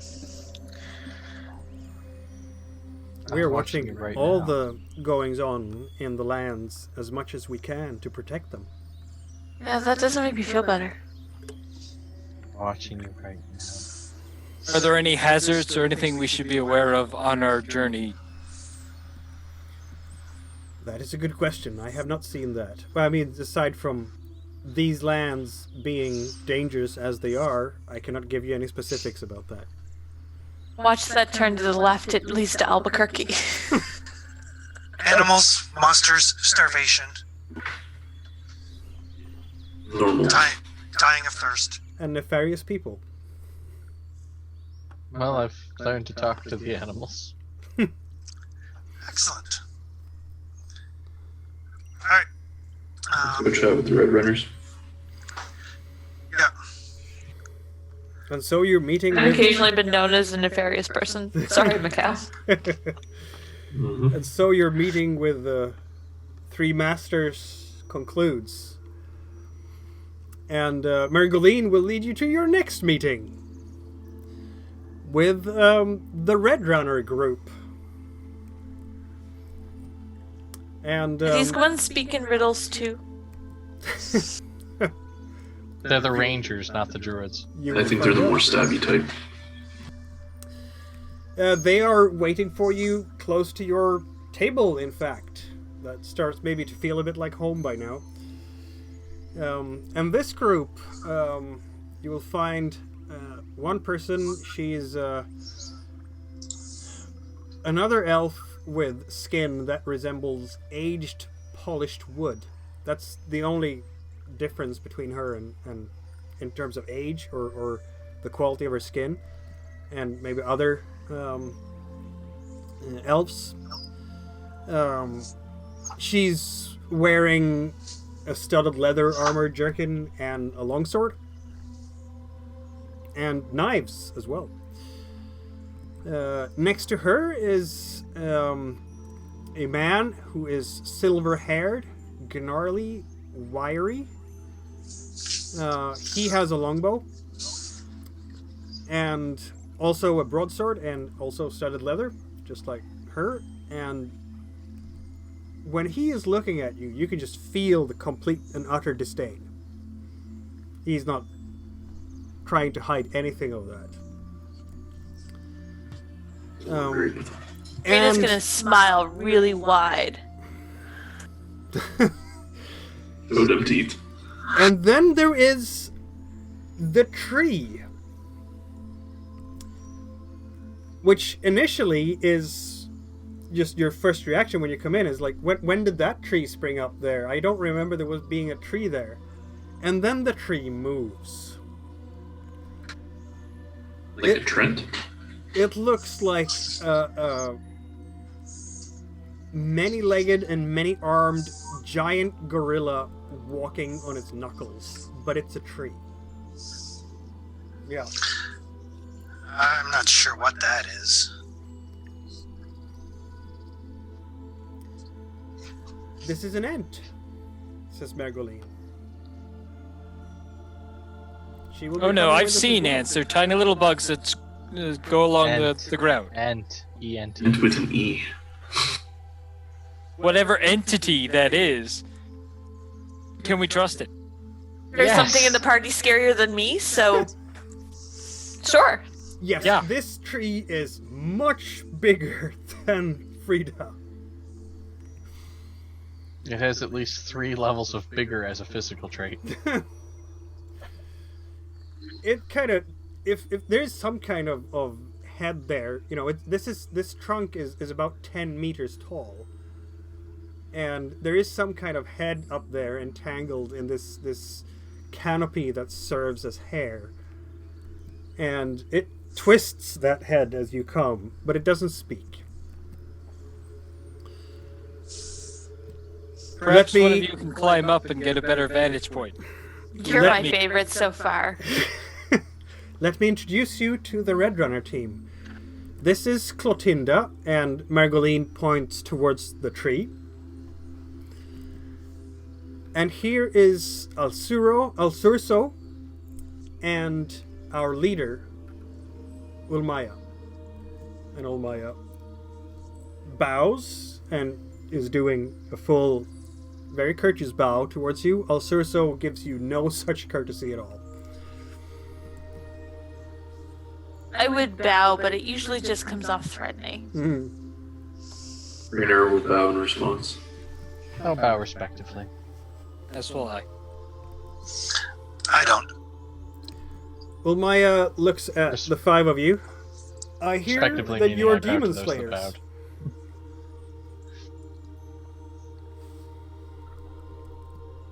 Sorry, what was that? I hear that you're demon slayers, says Ulmaya. Yes. Yep. They are. At the head off of 2. That 2.5. is 2.5. quite an accomplishment. I'm very happy to share the paths with you for a while. Don't I'm mind excited to talk Alsurso. to your ent friend. Don't mind Alsurso, and she kind of gives an elbow to the man. He doesn't know where his manners are. I'm used to that. Probably pretty odd seeing a Frailer in here, let alone a sorcerer. Well, yes. This is true, but I understand that you're using your powers for good. That is the intent. And, well, most people who don't know a wolf can assume they are demons, so... Aren't you? The jury's Says still out. Alsurso. Shut it, says No, Ulmaya. no, I'm not. I killed them. And if you're lucky, I'll save your ass. No, actually, if you're lucky, she'll cook for you. That too. Mm-hmm. Alsurso is just... Yeah. See, they were going to make great friends. It's excellent. Or they're going to be the one that we have the emotional goodbye for at the end of the story. Yeah, Alsurso does not seem terribly welcoming in any way, shape, or form. But Ulmaya is, and is courteous. As long as we all do our duty together, we will be able to complete this mission. I'm sure. Excellent. Let's go rescue Ruby. Indeed. When would you want to set out? You can set out early tomorrow morning. Yeah, that way we can get some travel while there's still light out. I would think that's a good idea. Probably a good idea. Yay, I'll have time to play in the kitchens.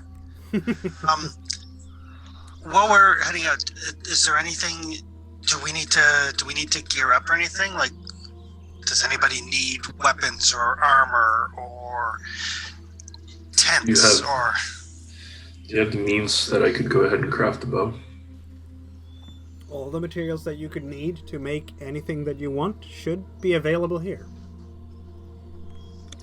Armor would be fun, but I doubt you have it in my size. It can be altered.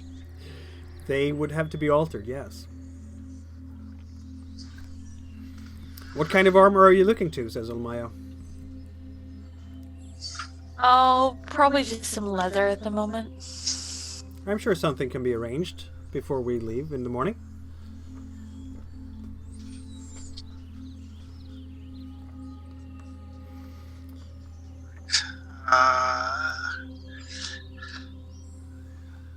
I could use a bow, and I certainly won't say no to armor. Very well then. We will arrange for that as well. Well, Soren, if they're able to get you the bow, then I don't have to make one. I do have a bit more of a unique request, if it's possible, and I don't know if you have it here, but do you either have iron filings or If possible, can your smithies create a pentagram? You asking for sorcerer stuff from the elves? That's why I asked. It's an odd request, but I would normally be crafting this myself if I had the means and time. Margoline will look at you with that kind of... Yeah. We do not have pentagrams as a general sort of rule of thumb here. This is true. Iron fillings, of course, there is a lot of that by the smithy. Excellent. I'll go grab some if that's okay with you before we leave tomorrow. Yep. Can I make more than one? I'll grab what's available. And of course, for Celestial Passage, whatever spell components you might need for your craft is readily available. Oh, excellent. I've learned a few new spells and want to make sure I have the foci for those. Yes, exactly. So, if that's everything, I'm gonna go spend the rest of the evening in the kitchen and make sure we've got more than enough rations for the next few days. Oh, you're going to make some extra food. Yes. Indeed, I mean, there are definitely the raw materials to make food here. So if you want to make the full amount, go ahead. Yeah, I will make the full 12 rations or what have you. Yeah. How is Big planning on spending the evening? Afternoon, even, because, this was... Yeah. No, I've kind of become disillusioned hanging around with the minstrel folk. They spend 12 hours just rosining up their bows to get a song started. So I'll probably just be schmoozing and intermingling and, eating as much as I can because I know food out on the road is not going to be as delightful. Indeed. Yeah, no, this is absolutely true. Food here is delicious, to be sure. That's why Frida's taking as much of it with her as she can.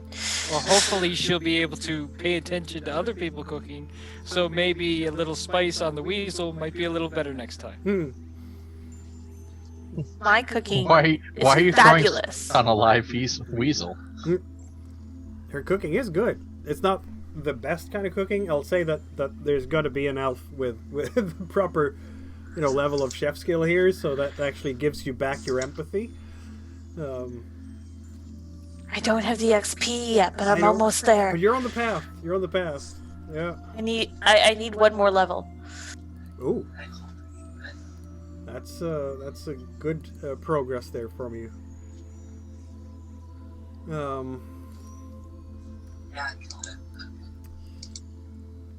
But yeah, certainly you'll be able to make those preparations during the afternoon and evening without too much trouble. And again, make sure we get some boots. Yeah, you get your foods, and so that means that in the morning, then, to make a long story short, Frida will have. You wanted the leather armor? Yes. That will be one will be fitted for you.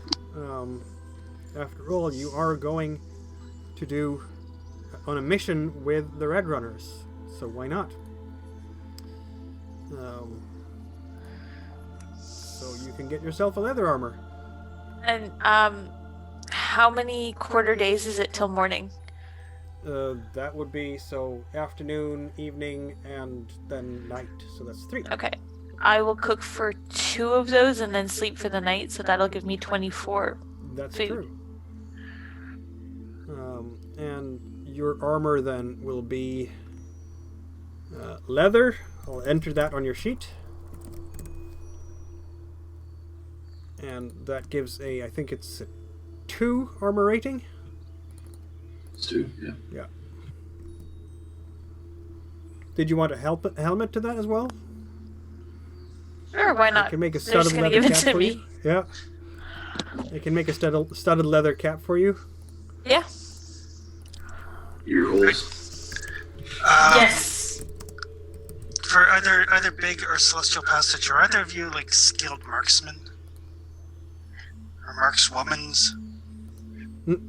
Not really. Alright. If Big can't talk her way out of it, she shouldn't be in it. No, I've no training in the fields. I'm agile, but I've never really applied myself.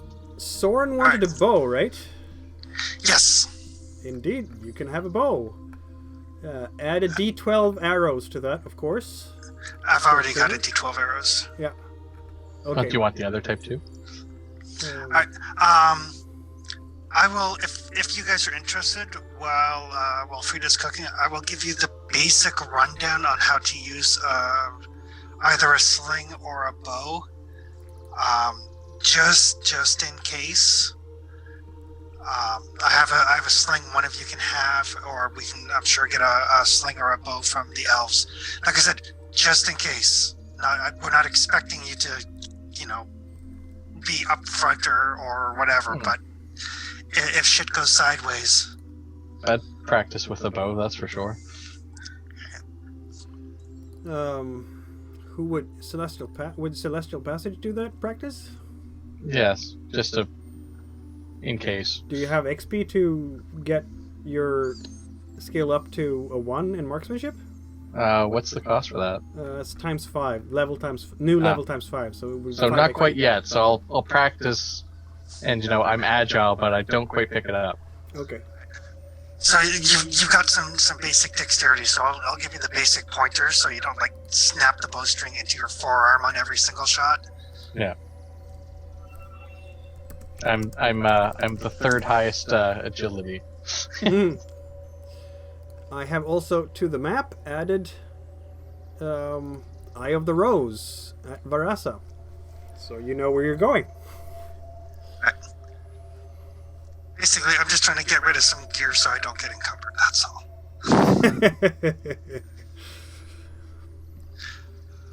That's Better all with right. the spear, but I like the axe. So your visit with the elves is coming towards an end in Thalmorin, and this day, as the new dawn comes, it is a beautiful day. There is a few clouds in the sky, but the rain has now completely given way. It is sunny. It's getting a bit warmer, I suppose, though it was in fact warmer yesterday, to be honest. But it's still, it's good, decent temperature for traveling. It's the reason why it's a bit chillier today is because the wind is coming from the north.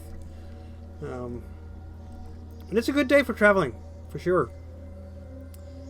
So where are we going? The four Red Runners are with you and ready to go, all packed up with their equipment as well. Did you grab leather armor there as well, Soren? Yes, and a leather cap. Yep. And I'm just kind of looking and going like, well, it feels like it's getting warmer out. I'm not necessarily sure if I'm going to need a tent. Beginner's bringing his. The weather can If turn. you would like, Soren, I can carry your tent or take it off your hands for now. The weather can turn once you get to the mountains. Yeah. I have the capacity to carry some extra stuff if you need it. Ew, because encumbrance in this game is rough. That's why you have a pack mule. Yep, except you don't. We have a pack wolfen. Okay. Yeah. Well, if in you don't this mind. case, the elves will give some of their packing to Clotilda, the walking tree.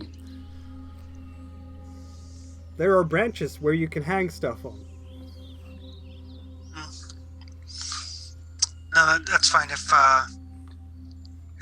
Frida's got the space, then I'll hand her the tent. She does have the space, I think. Yeah, because I didn't take much to begin with, as far as items, so.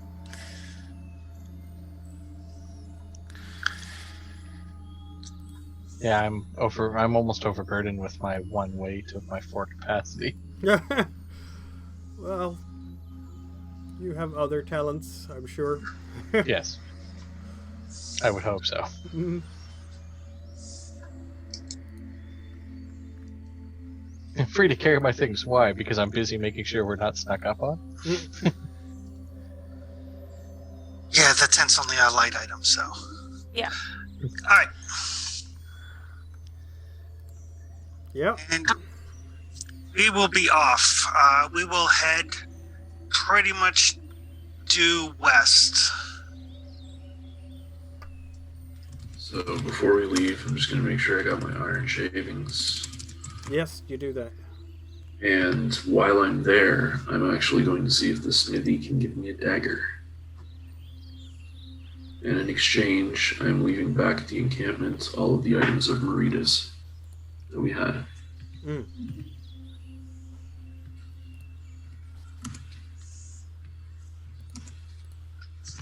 Wait a second here. Just updating the map so I know where you've been before. Before we meet up with the Red Runners and the rest, Frida will whisper to Brenner, "Don't take this the wrong way. Elves are dicks." Well, I am a frailer, not an elven spring. They'd be so hospitable, giving you stuff. Giving me stuff and being nice are two different things. I don't know. Most of them were nice. Giving There's you a couple of them shelter, weren't. trained you.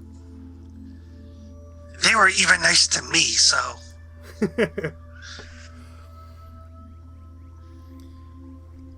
So due west in this case, if we look at the map, is either, well, the northern or the southern hex. Oh, there we go. Okay, that's fair enough. So, who should lead the way? You have a great big company now with several elves together with you, including the Ent, Clotilda. And let's No see one now. expects the tree.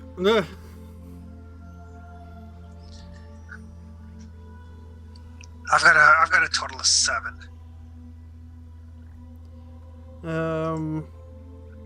I might let you do that. Lead the way then. In fact.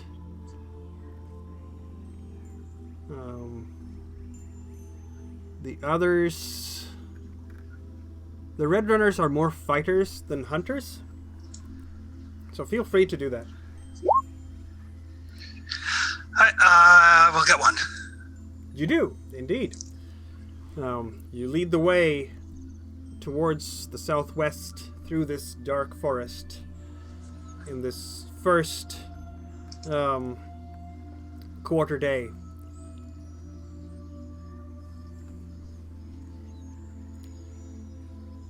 This lovely day for travel that is... For once, you're not drenched. Yay. Indeed. I'm Stopped personally very raining. happy. It's How big might be drenched? We don't know. as you leave Thamorind through those valves and the gate, Soren might notice, in fact, that Belrimi is waving to her, to you, to Soren, and then disappears behind a tree. The immortal words a critical role. I walk away. Yeah, I don't even acknowledge her. Just, on sort of earshot, I'll ask Brainer. I'll be like, "What's up with her?" She likes humans. I can tell. Oh, that makes one of us. She got like a kink or something?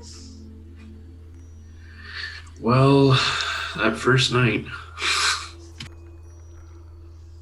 I don't Good remember night, much though. of it. I might have had a bit too much wine, to be honest. But Oh, you poor thing. I hear that happens more when you get older. listen, I can still keep up with the best of us. You can Apparently. try and keep up with me if you want. You know what? I hear there's extremely dangerous animals in these parts of the woods, so everybody needs to shut it.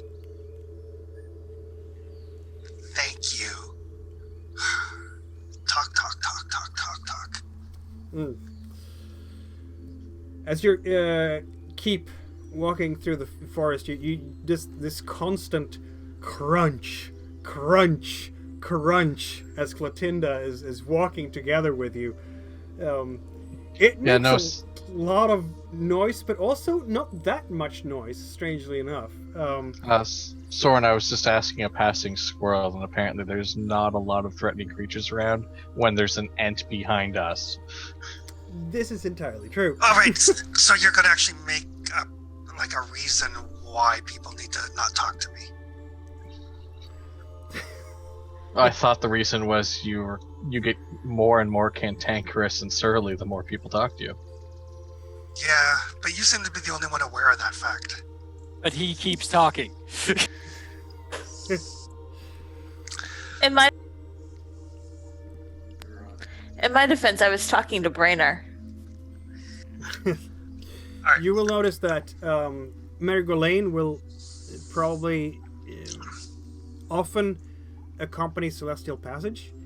And every once in a while probably approach Brennar as well and have words. But Alsurso never speaks a word to any of you, only speaks to Ulmaya, the Red Runner leader.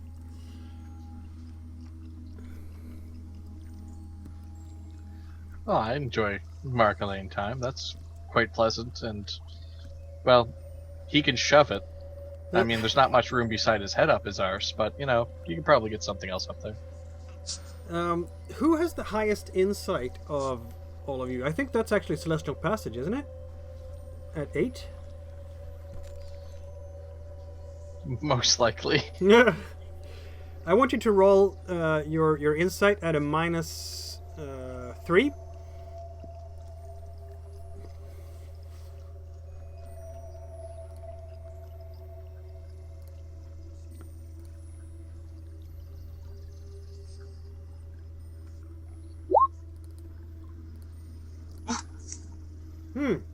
Interesting. I will roll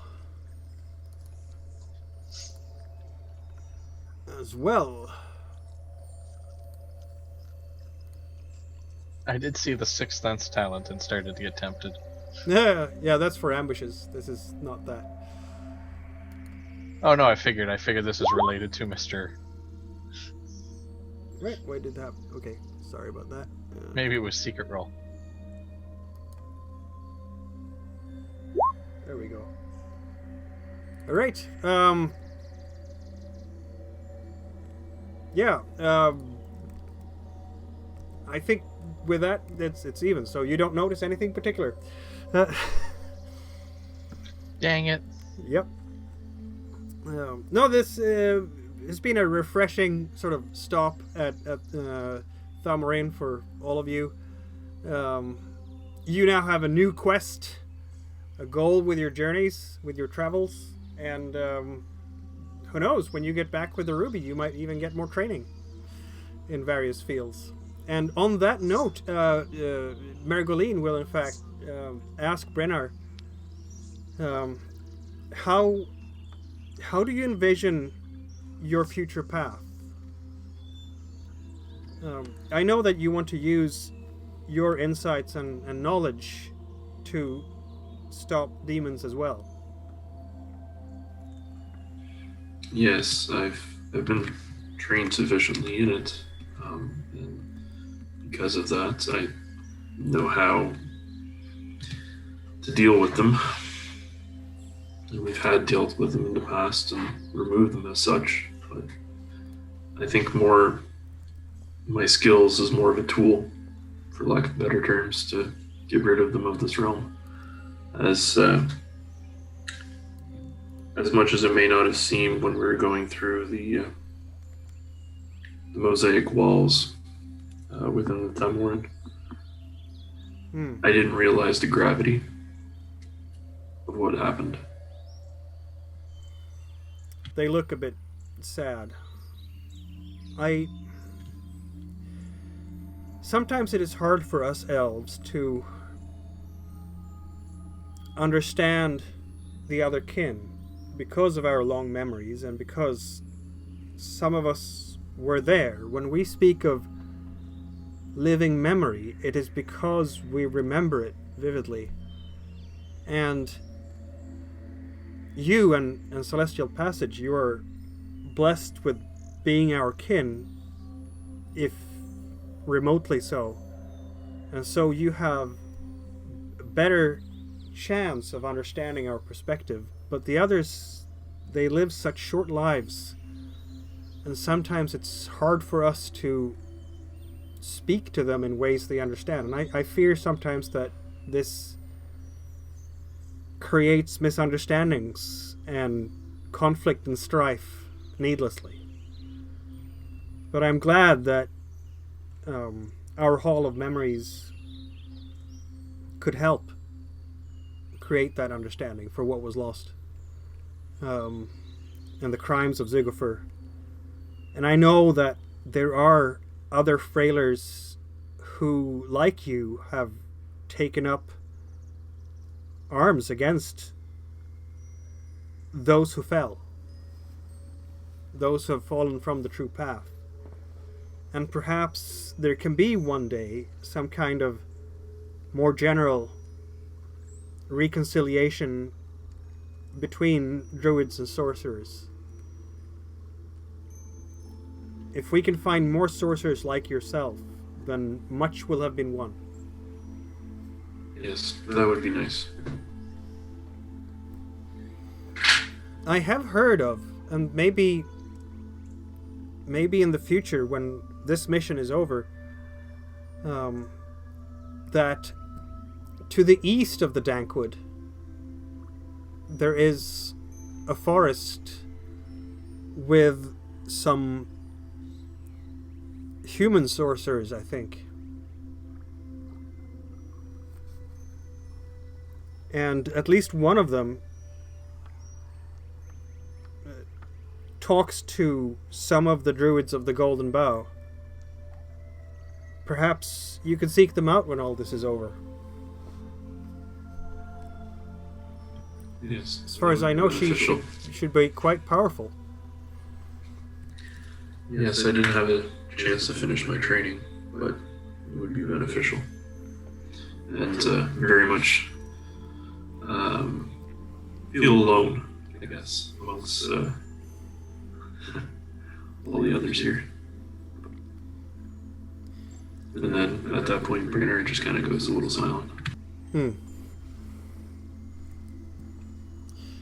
Yeah, that quarter day passes without any particular problems at all. It's very, it's a nice stroll in the deep forest.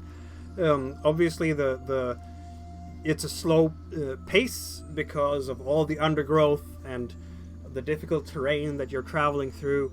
But Soren competently leads you through it, and as someone said, when you have a big walking tree next to you, there's very few people who will want to try to rob you or do something like that. Also, you're in the heart of Elven territory, so they will not mess with you when you're walking with these red runners, that's for sure. You notice probably now, and maybe that pattern hasn't been quite clear to you before, but all these three elves, Margoline and Alsurso and Ulmaya, they have some kind of it's a red flower or a red jewel on themselves. So Alsurso will have it as a ring, and it's a gem in the shape of a star. Ulmaya has it as a flower on her studded leather. And Margoline as well. It's a flower on one of her shoulders. Sometimes it's 5 petals, sometimes it's 6. Sometimes this ring is just like 4 spokes of a star that like the glare. And you've seen that on some of the others in Thummarine as well. It seems like that's the sign of a red runner, if you will. Actually, when I'm fairly close to the elves, be like, I don't know how to broach a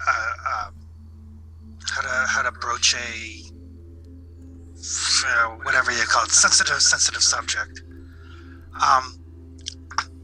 Elvish rubies. What we're going could potentially be dangerous. If one of you is to die, I assume the ruby is supposed to go back. Do we just take your body and cut it out? Is it actually your heart, like they said? Are you speaking to Margoline now? I guess. Whichever elf happens to be close. That could be Ulmaya. So it's up to you, Ulmaya or Margoline. That's probably Margoline. He seems a little bit more forthcoming. Yeah, they might be. Margoline will answer, yes, it is our hearts. And yes, right. You can cut it out. Okay. In fact, any elven ruby returned to Thamorine, you will earn the reputation as an elf friend if you do that. Well, it just seems like if we're going through all this trouble to get one, if something should happen to you guys on the road, we should know what we're supposed to do. I appreciate that. And yes, that is what you're supposed to do. And yes, we do go through all that trouble to retrieve one. Many of us have been lost through the centuries across these Ravenlands as they were. And when we find one of our lost kin, we try to return them, of course, to their proper homes. Alright. Good to know. And I will pass that all along to the rest of the group too, just in case our elf companions do fall in battle.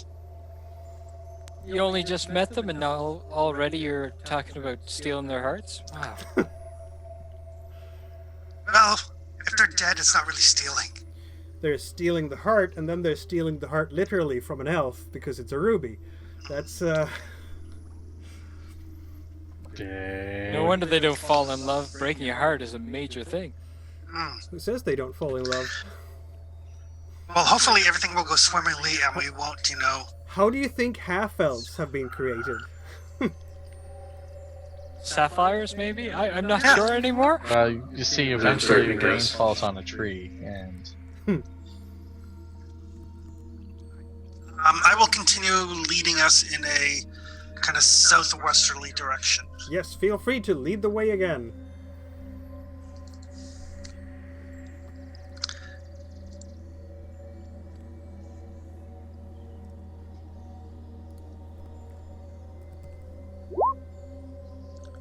Ooh.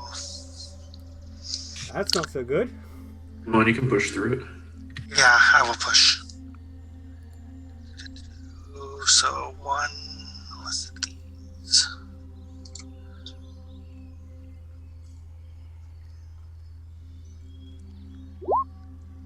That succeeds. There we go. You get a bit confused there for a moment. Yeah, These momentarily. trees- It's like, did all these trees look the same? Nope, that was And then you look Clotilda. behind you, see the end and go, no. Exactly. No. Okay. This way. Definitely this way. But I do take a point of wits damage. Indeed. Momentary confusion. Yep. I am fine. It's kind of weird when you're walking through a forest and a part of the forest is walking with you. Well, see, that's why I got confused, because I looked behind me to make sure I was on the right path, and it was still the same. And then it turned out it was Clotilda all along. Does Clotilda actually make any noises other than crunch, crunch, crunch on the, on the floor bed? So far, she has not spoken to you, if that's what you're wondering. Yeah. I will go try to talk to her. Huh. Hi. She will look at you. I understand that you're an ent. What is it like to be a living tree? That seems really cool. Well, she says in a very deep and barky type of voice, It is different from flesh. Were you flesh once before? Sorry if that's a rude question. I have no filter. I was flesh. A Really? long time ago. Were you an elf once? Yes. That is so cool. I didn't know elves turned into trees. At That's this awesome. point, I'd look at Braynar and like, you're getting a little mossy. I'm sorry, It's that okay, it's seems just too. that seems really cool.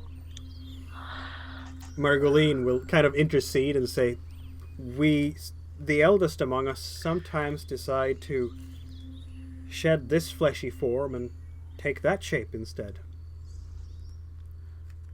That's awesome. Do you have other shapes? We can take many shapes, yes. Because We cannot shape ourselves into looking like you. well, one of the ladies that we talked to kind of looked a little bit like a cat. I think that might have been why she didn't like me very much. Ah, yes. She might have more of the same opinions as Alsurso towards other kin. You guys seem very divided about that. Some of you guys are like fascinated, and then some of you guys are like, please make them go away. So it seems then, says Margoline, that all elves are not alike? And they smile a bit. I guess not. But you're right. We have divisions among us. And there are certainly elves who would most like to simply rid these lands of the other kin, at least humans and kin they think are demon spawn. They will be tolerant towards dwarves, since dwarves were here with us before any humans came. But I would say that those who have chosen that path have really betrayed the path of the Red Runner. We are here to protect these lands, and the gods have created us all.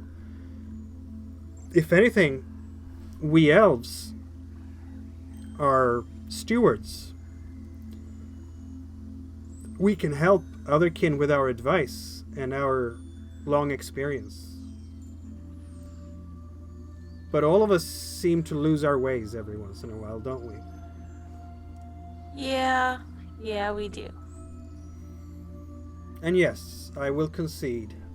Many of us will think of the Wolfkin as demon spawn. Yeah, but you guys aren't the only ones, so. I do not know your origins, the origins of your kin at all. Neither do we. At some point, you were there, and if that was because of some nefarious working of Zigopher, or because the gods decided to give you a particular place here, is not for me to say.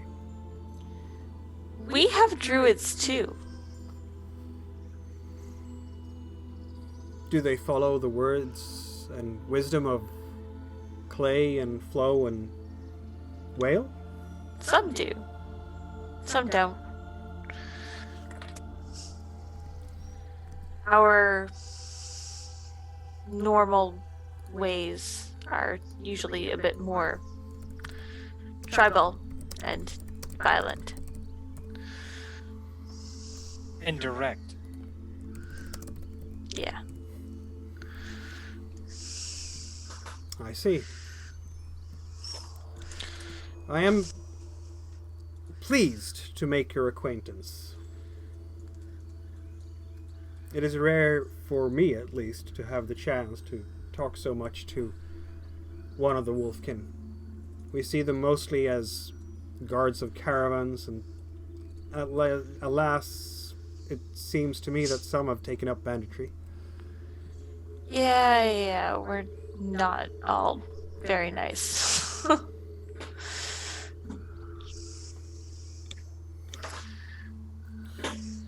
tree and a wolf, are best friends, marking their territory everywhere they go.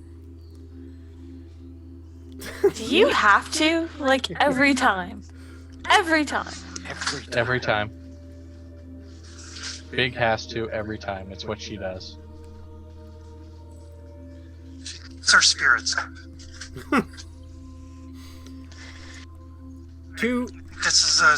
think this is as far as we're going to get it before darkness is upon us. Indeed. So, setting up camp then. Is that again Soren's task, I guess? Oh, I can. I was debating going out and maybe doing some hunting while somebody else set up camp. That can be done too. My survival is crap. Yeah. Sure, I can help.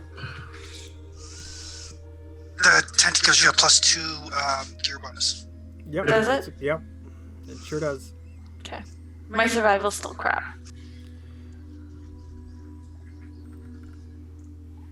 Who has... how much do you have in survival there? Oh, there we go. Yeah, that's a lot. That works. Not a problem at all. And you set up camp without mishap. And while he's setting up a camp, I'll go out a little bit. I'll set up my bear trap that I have, and I'll see what I can catch. Indeed. And I will get the pot started. Yep. There's going to be enough food for everyone tonight. Ooh! That's a success. A success, yay. So roll a d6 and let's see what you catch.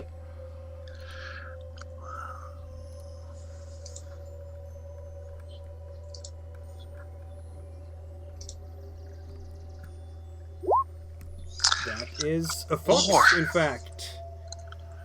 Sweet. Yeah, and since you're using a trap, you actually trap it. You don't have to roll a weapon roll for that. So that is 3 meat and 1 pelt.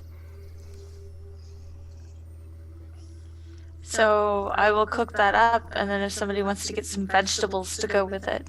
Yep. And of course, the elves also have a lot of food in their package, in their luggage, in their backpacks.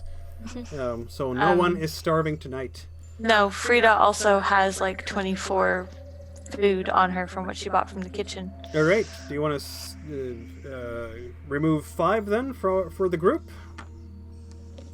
Okay. And how about water? Everybody should roll a water roll.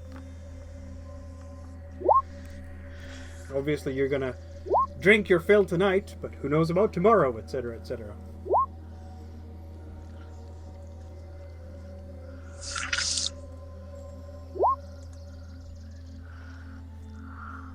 I didn't actually fail for a change. Exactly.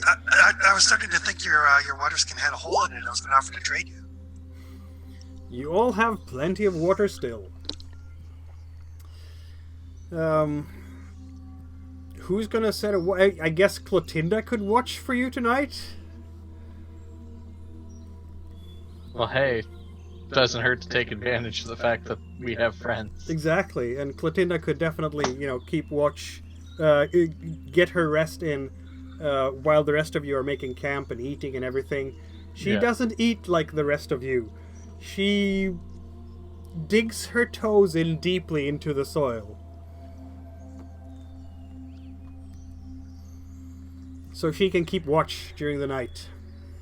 All right. No one would suspect the trees keeping watch. Exactly.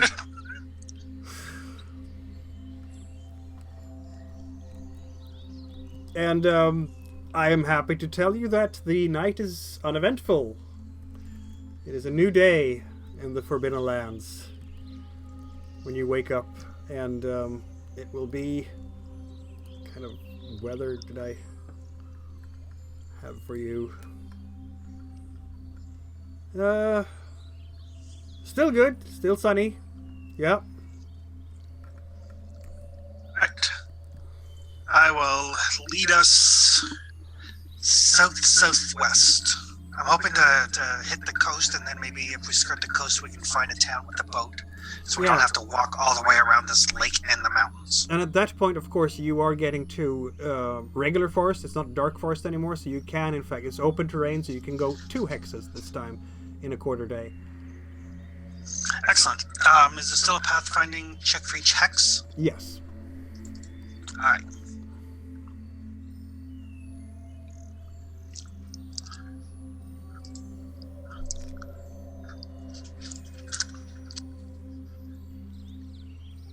First part of the day. Uh-oh. Uh-oh. Not this again. You do remember that you had recovered the wits from last night? Got it. I'm just debating, like, if I don't succeed, then we get to roll on the mishap table. You do. And I don't know how bad the mishap table is. It varies, he said. Only one way to find out. I haven't killed anything in 2 sessions, so you know. This is true. Whoa. We're here too. Don't kill us. I didn't say I was gonna. You didn't say you weren't. But, however, I have options. I'll push it, actually. Okay. That gives you more willpower points, that's for sure. Yeah. And you can never have too many of them. Well, actually, you can when you're at 10. It does make me kind of wish that I'd also get an healing. Yeah, no, you succeed with a pushed roll, and you have another willpower point. Frustration in these forests. This has been a difficult forest to navigate, to be honest. I think it's because there's all these people and they keep talking. Yes. And Soren keeps trying to get ahead of the group to scout, but then he also has to keep going back to make sure that they don't get lost. Yep. And it's throwing him off his game. Yeah, that sounds pretty much like it. And You just can't see the forest from the ends. So where were you moving the party marker? Is that straight southwest there? Yep, that's the first the first part of the day, and then the second part of the quarter day will get us to the coast. Right. Okay. So that's. Oh, sorry. Didn't mean to do that. Not moving the map. Earthquake! Yeah. It's blood mist. Exactly. It's Brainar's fault. I mean, sorry. You're what I got. Yeah, no, it's still... I don't know if this is because you are traveling with Clotilda, or it's just a peaceful forest. But you have been traveling now for, that full day and a half, and nothing has happened to you. All you see are animals that are watching you. Birds, beasts. You're traveling with a big-ass tree and a big-ass walking, talking wolf. A walking, talking tree and a walking, talking wolf. Yep. No, the wolf wouldn't scare off a walking, talking bear. No, probably not, but I would scare off most other animals. Exactly. So that might be why you have been so far completely unmolested on your travel. All right. Don't sound so disappointed, Big. Well, we walk softly and carry a big tree. Yes, True. exactly. And so you arrive at the coast sometime around noon. Right. So does exploring the hex, looking for things, that takes time too as well, doesn't it? It would, yeah. Alright. And So the maybe- dwarves are not the dwarves. The elves are not particularly interested in doing exploration. They're heading to the Eye of the Rose as fast as they can. Well, then we tell them that we will meet them at the designated meeting spot, because I am interested in seeing if there's a boat that can just ferry us across this big-ass lake. All right. Well, I mean, they can part ways here for sure. They will travel along the edge of the lake through the forest. I mean, bear in mind, we may end up following along behind them if there's nobody here with the boat. But I think it's worth taking a look around. But what do you guys think? I'm fine with that.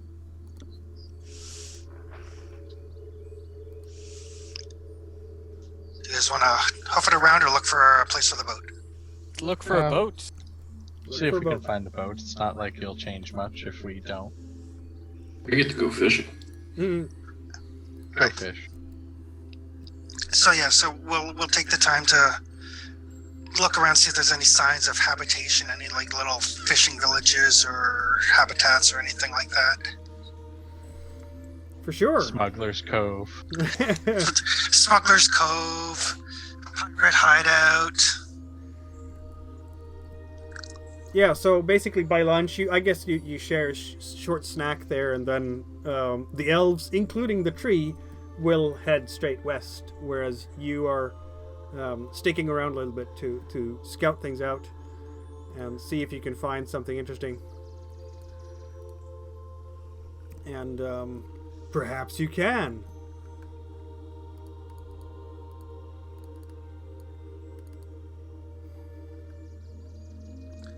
While we're scouting as well, I'd like to take a look and see if that river is fordable or not. Yeah, for sure. It would be. It's going to be easier if you have a boat, for sure, but you can wade through it. Okay.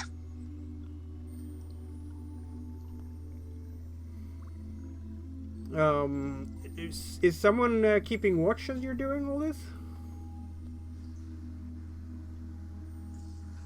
I guess I probably should now that we don't have our companions. That could be an idea. I do wish Murgalane a safe journey onwards. And a safe journey to you as well. Frida will try to hug the tree if she'll let her. The tree will let you. And Okay. hug you back. Aw. Trying to You're not right. squeeze you too hard. Here, I thought you were barking up the wrong tree. Apparently not. The jokes just keep on coming. You remember you have a looking glass? That's 2 black dice. Oh, so I do. That's right. Also, it's not insight, it's Scouting. scouting.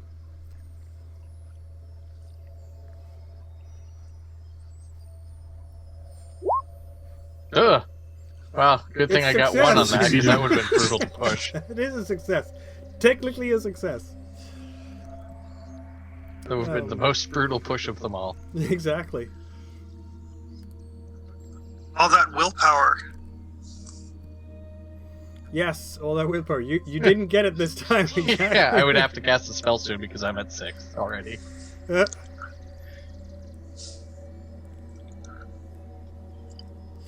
No, so far you keep being unmolested, which is terribly nice. You haven't found any settlement here, any villages, any houses. They might have to do with this being, so close to elven lands. Who knows if humans even want to settle around here. So, while we're doing the exploring here, is this considered us stopping for a quarter day? I suppose so. Are you making camp too? You might, but I don't know. Well, it took us a quarter day to get here, and then a quarter day to explore it. Yep. Yeah, I'm just thinking if we're exploring it, I could forage it. You can. You can definitely forage. Feel free to do so. Yeah. We're doubling up really benefits because I can be scouting while he's foraging. Yeah, that's what I was thinking. Yeah.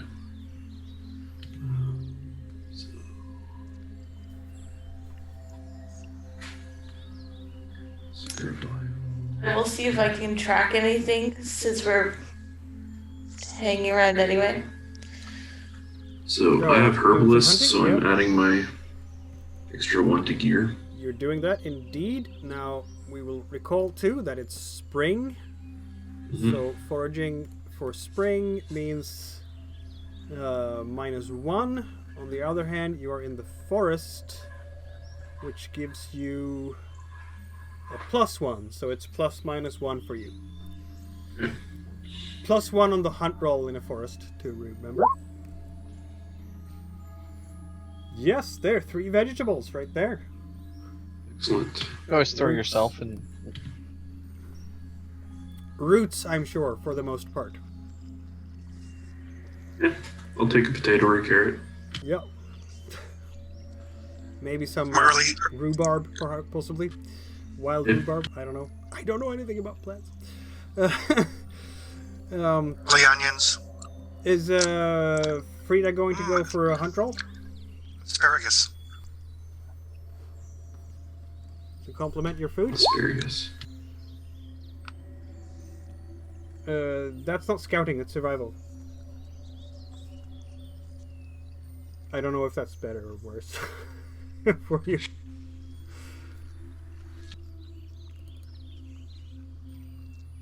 It's the same. Okay, fair enough. Do you want to... There we go. Yeah, no, you're rolling for scouting now, so for some reason you're clicking the wrong skill. Or no, it should be the wrong skill because I think you have the same rating in both scouting and survival, but you're just pressing. Yeah. I'm pressing the wrong button because Jessica's blind. Okay, that's fair. But that's fine because it's the same dice pool anyway, isn't it? I think so, but I'd like to have the right one because Yeah. sometimes that happens. Exactly. Sometimes that happens. Okay, you can find yourself an animal. Roll a die to see. E6, right? Okay. Sorry, switching between screens. That's all right.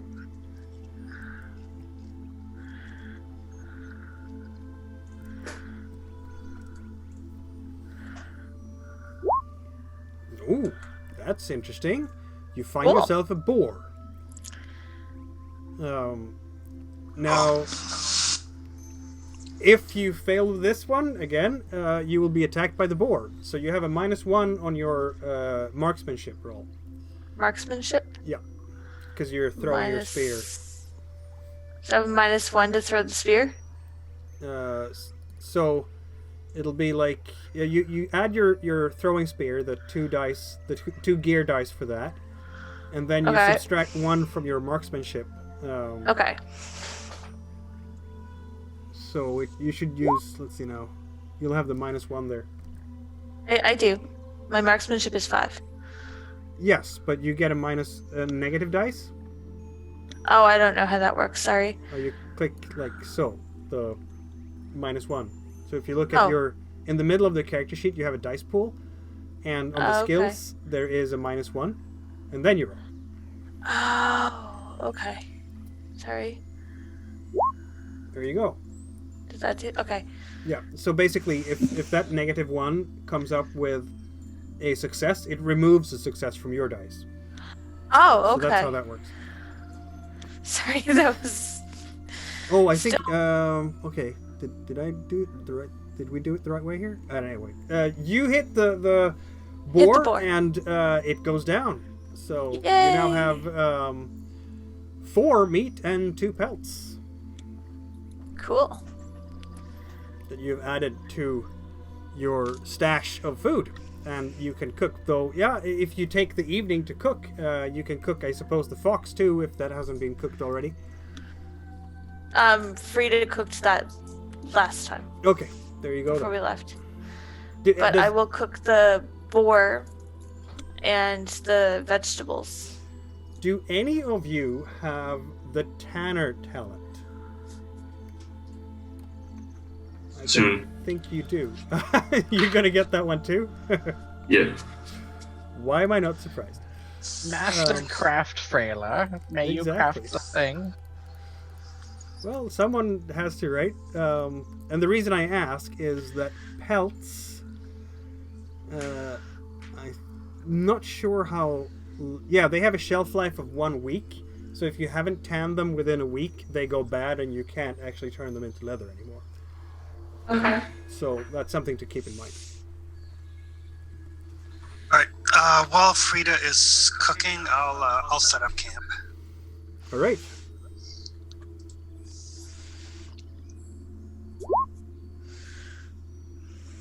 Excellent. You set up camp. Oh, I think I know how to mark the -1 on your sheet when you do the roll. I think there's a -1 on your skills miscellaneous. On the middle, on your left column. Yeah, the middle column has the -1. Yeah, 2, exactly. 3 on it. Oh, okay. I've never really highlighted over them, so I didn't see the fact that you could do the drop down. Yeah, you can do the drop down. So there we go. And it gives you a purple dice for the negative. Yeah. Okay. So that's all right. For the future. Yes. Why did Soren do a -1 on your? Just to demonstrate. Oh, okay. For me. Yeah, fair enough. Thank you. Anyway, you have set up camp for the evening. Who is keeping watch this quarter day?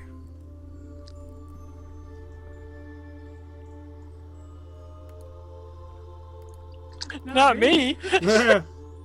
The person that doesn't do anything isn't gonna watch. Oh well. I guess I'll be tired.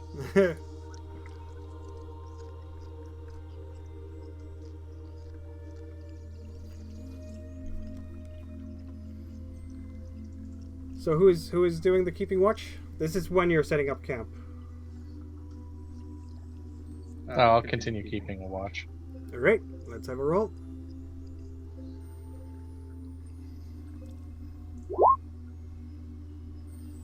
Well, obviously I have to, make that move. Okay.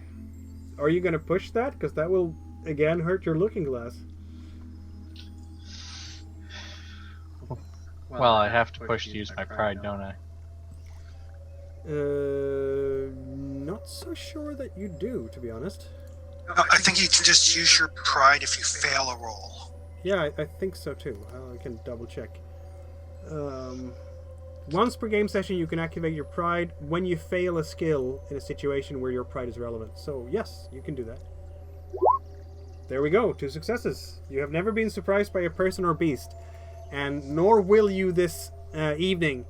Yay. Because you're looking out there with a looking glass, and it doesn't get hurt. You don't actually damage it in any way because you didn't push the roll. And there you can see them slowly making their way. They must have seen a whiff of smoke from your campfire because they're slowly making their way towards you. It's a group of people. They're coming from the east along the shoreline and slowly making their way towards you. We have guests making their way towards us from the east. Are they blue?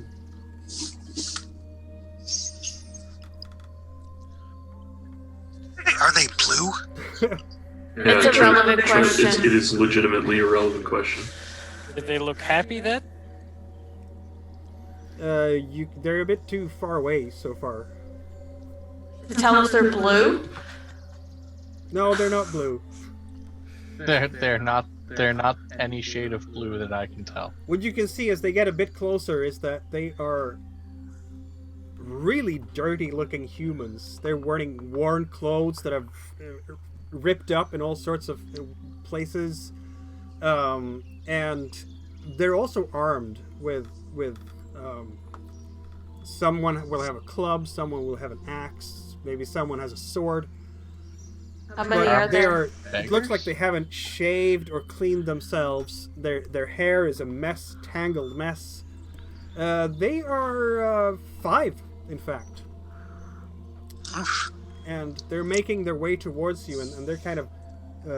one of them is pointing towards your direction as they're getting closer.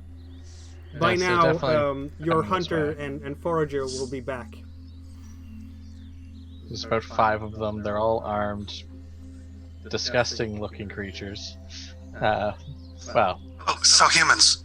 they're filthy. I mean, they're ragged, unwashed, unkempt, How well armed, and then they look like they know what they're doing. Well, were at they first I armed thought, it wasn't, that much of an issue as I saw a club, but then there's the man with the axe behind him. They're fairly well armed for a group of ragtag What kind of axe? beggars. It's going to be a one-handed axe.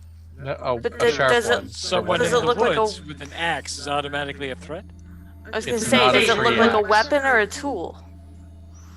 You don't bring a one-handed axe into the woods to cut down trees unless you're a moron. So they're idiots. Perfect. Let's bring the blankets. Let's help these people out. Oh my god. Is there a fire currently going? Yes. Yeah. Okay, Rainer immediately goes over near the fire and starts to stoke the flames a little higher. Frida will move in front of the rest of the group, draw her sword and shield. I will gather a blanket. Celestial Passage will notice that they are, in fact, producing their weapons and having them at the ready in their hands. As Somebody they approach. please keep Big out of the fight. They've readied their weapons. They intend to attack. Fine, I'm just gonna shoot a fucker. Please do. They haven't even said anything yet. Even more reason to kill them in cold blood. Actually, I will drop the arrow right in front of one of their foots and say, "That's far enough." Okay. You know, arrows are the enemy of diplomacy. I'm just gonna let you know this right now. Big arrows have been used to deliver messages since arrows were developed. Yeah, the message right there is GTFO, and they might be friends. They could have a boat. No, they came creeping along, sneaking towards us with their weapons ready.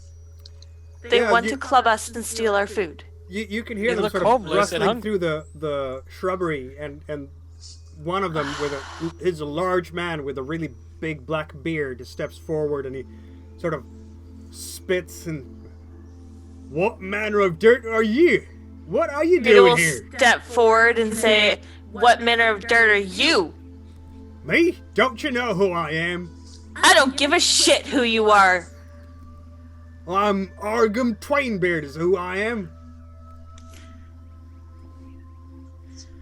You've never heard of him.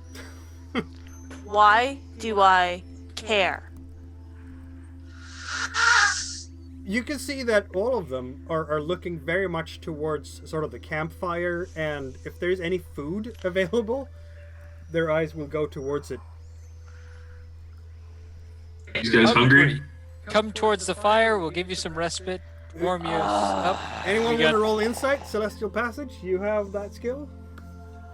Yeah. Well, Okay, this Frida.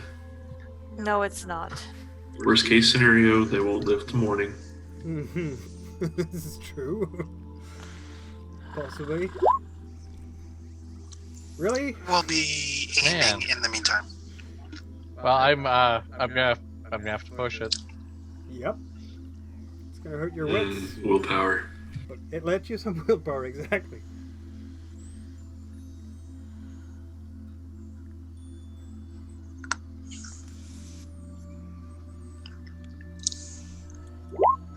Whoa! And worth it. Yep. That was definitely worth it. They are clearly starving and fairly desperate robbers. That's just the look of them. And yeah. These guys, they can probably be handled, but exactly how? The fact that Frida is standing there, huge shield, armored, longsword, and Don't forget the horns on the shield. and don't forget the horns on the shield. I mean, she means business. There's no doubt about that. And you have Soren with the longbow. Big might not look threatening, but maybe they don't know too much about halflings. It's a strange group altogether.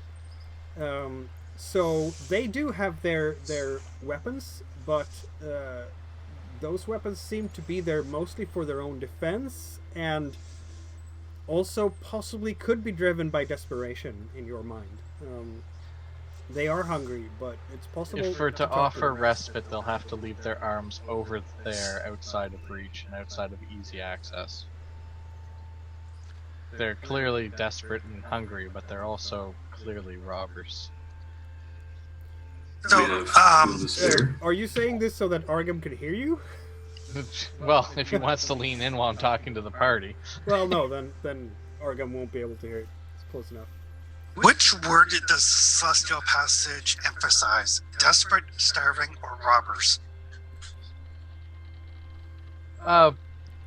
Starving, with a slight lean on desperate. Yeah, so with that, I would probably move in. And I will trip Beg on the way over so she shuts up. From the ground, I will, I guess, do manipulation, try and convince them to behave on their best behavior, and we will not see them any harm. Because that's where the manipulation comes in, because somebody wants to do them harm. Yep. Oh, you can absolutely talk to them if you want. I'm not deliberately lying, but I'm absolutely lying. So, let's see now. Good roll. Do you have something? Yeah, I'm not sure I'm gonna... Yeah, with 3... Yeah. They genuinely think that you have some sort of control over Frida. I don't know why, but they seem to think so. Biag's soft tongue will be able to... soft-spoken voice will be able to assuage their fears. They are looking at your group, and when you start... What are you saying exactly, Biag? I would probably come in probably with the blanket that I made it look like I tripped over when I got tripped. And I would, come, rest yourself by the fire. We're not here to hurt you. She's just a harmless pup, and sometimes her bark is worse than her bite. So you have some food then to share, maybe? Absolutely. One of these days I'm gonna poke back, Agram seems content with that and puts down his weapons, and so does the rest of their group, and they come to, in fact, share your fire. Invited by Biag. I'm going to pull Celestial Passage aside out of earshot. I'll say, when they leave, are you going to be able to keep an eye on them to make sure they don't circle back? Absolutely. Excellent. Not saying I don't trust people, but I don't trust people. Frida will lay down her arms and make Soren aware that this will take a chunk of our stores. Yeah, they will eat 5 meals. There is 5 of them. Fine, we should be hitting a village in the next day or two. Didn't you just pick up boiled beast in the forest or something? You did, yeah. Doesn't matter, we get lost and we run out of food, we starve to death. What did you just pick up? It looked like a giant cow or something. There's a Small bowl. halfling. You're a boy. Wait. What?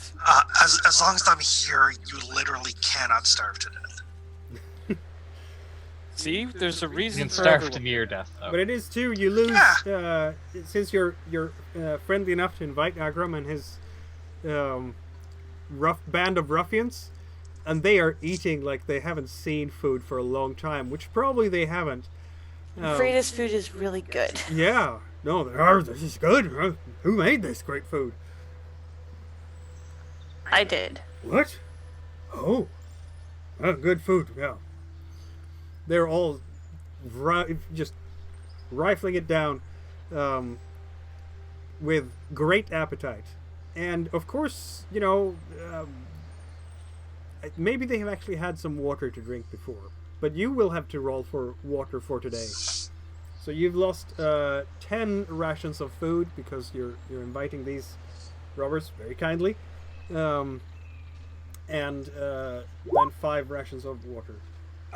Soren, you now have a D10. It's because he's trying to keep an eye on them so hard that it spills. Exactly. Not practicing proper water maintenance. Yeah. The rest of you seem to be fine.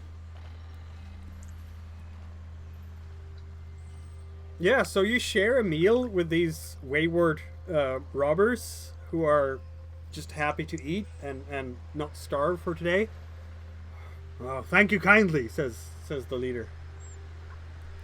Well, Always we ain't happy got to much help. coin. In fact, none of it. Neither do I.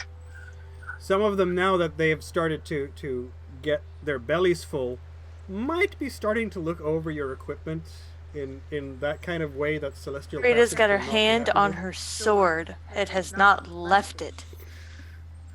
Well, as we've tended to your wants and needs, I believe it's time for you to depart and not return. Well, thank you. We'll leave you What in could peace. possibly bring you to the middle of the woods, though? This is not a safe area for you guys. Maybe there's a city around that you could habitate in with a little better luck than the middle of the woods. We Riverstone's the nearest place. we heard there Find a was city. Hang on. there was looting to be done at Fort Riverstone, but no such thing. It was all burnt and empty when we got there.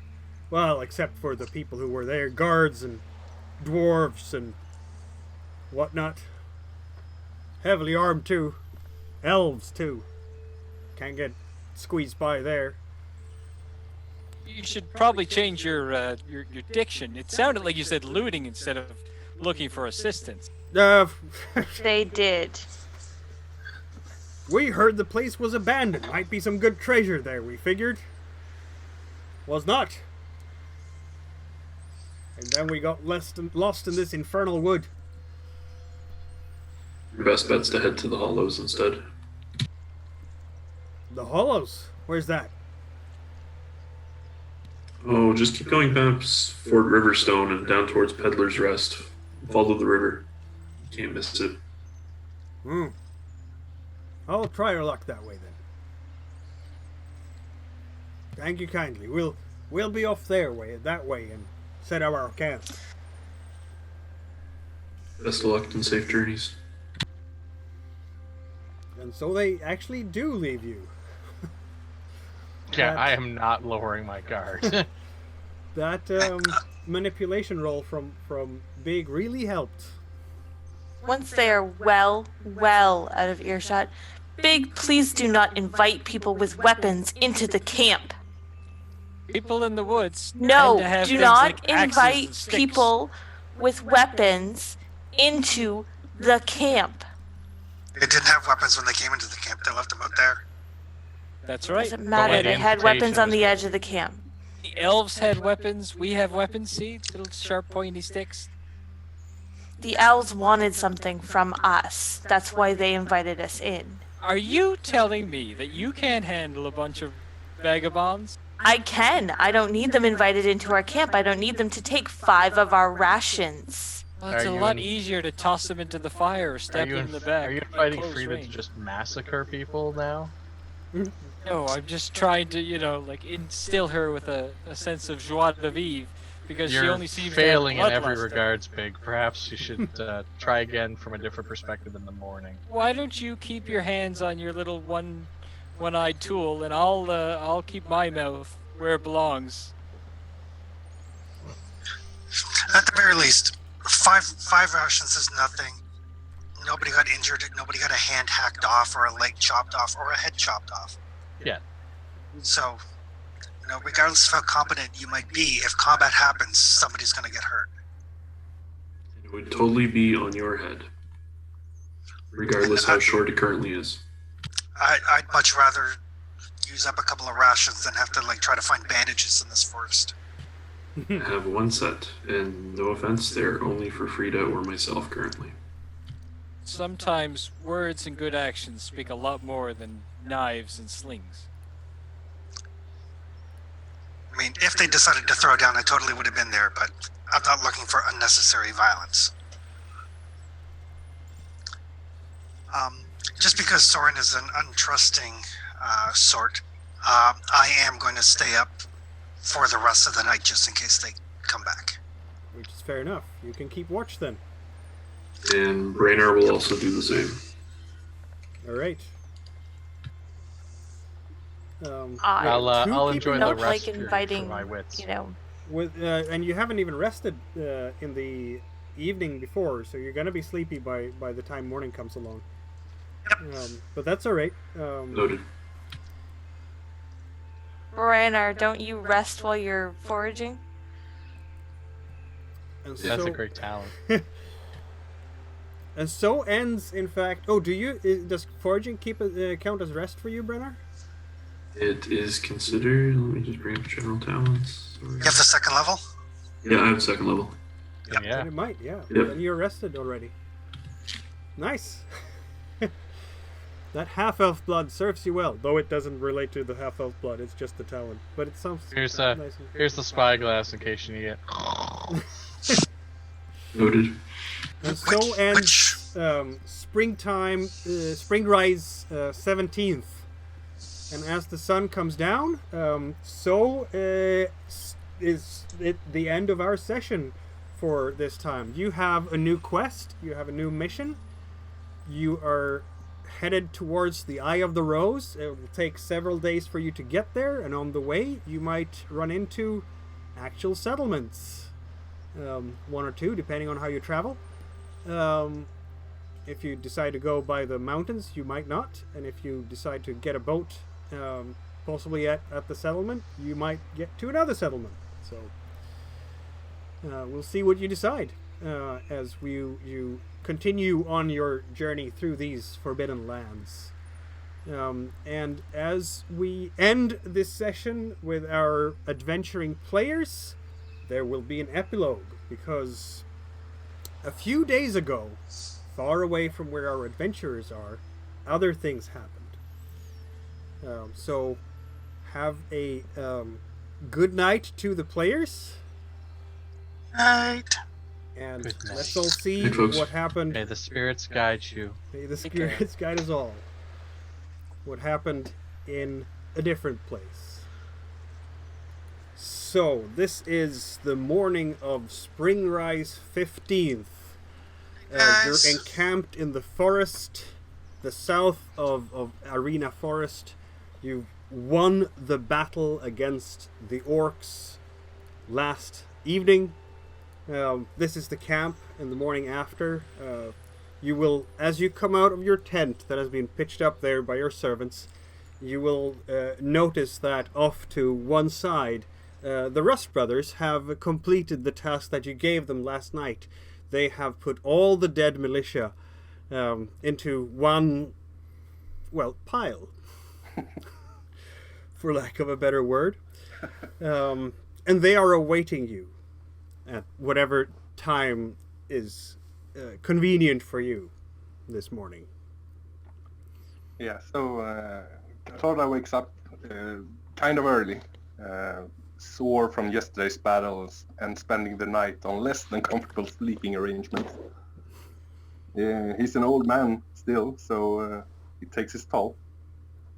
But he stretches, he makes his way out from his tent into this clearing where the piles of dead bodies are piled.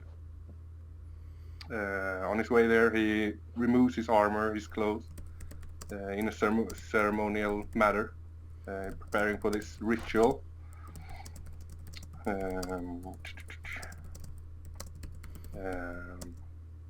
As he enters the clearing, one of the Rust Brothers greets him, lets him know they're ready for the ceremony. As Kartorda looks over the pile, he will notice maybe one or two orcs among the dead, but most of them are really just militia. It still probably bugs him a bit how few orcs your army actually managed to kill. Yeah. It was a very hefty price to pay, but necessary nonetheless. Somewhere these troops' sacrifice will spark hope in the other troops in the continuing campaign. Indeed. I hope. As we enter the clearing, we gather in a semicircle around the bodies. Chanting fills the forest. Arcane threads are being weaved, and prayers are muttered. Spells are cast, and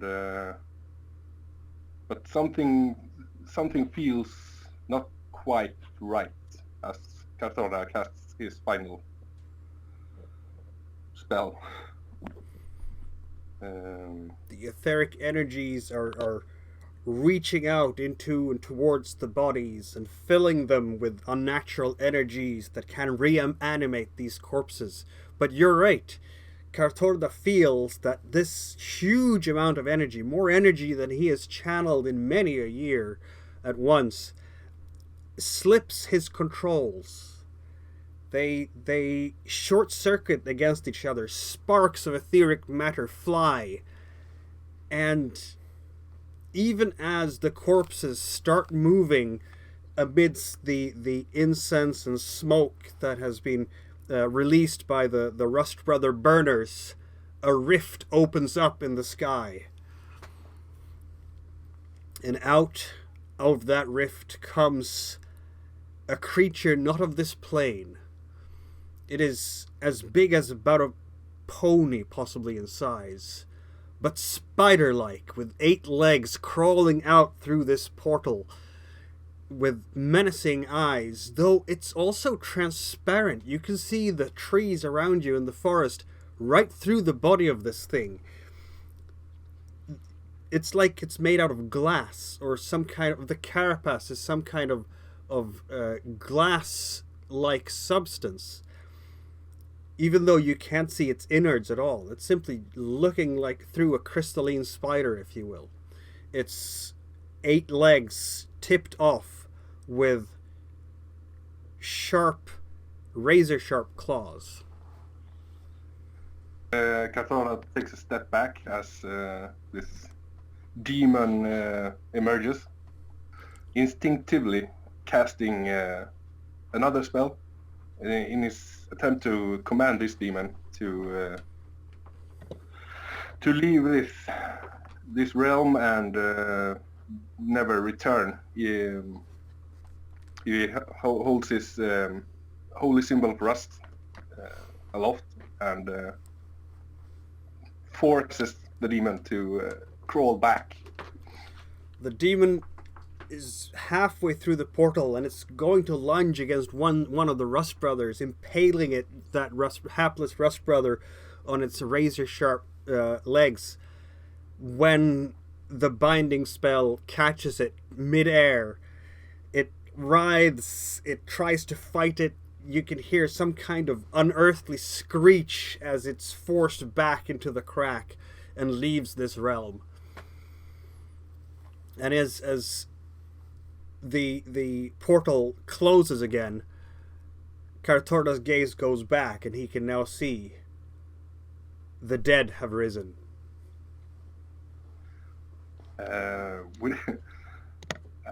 That's a success for my part.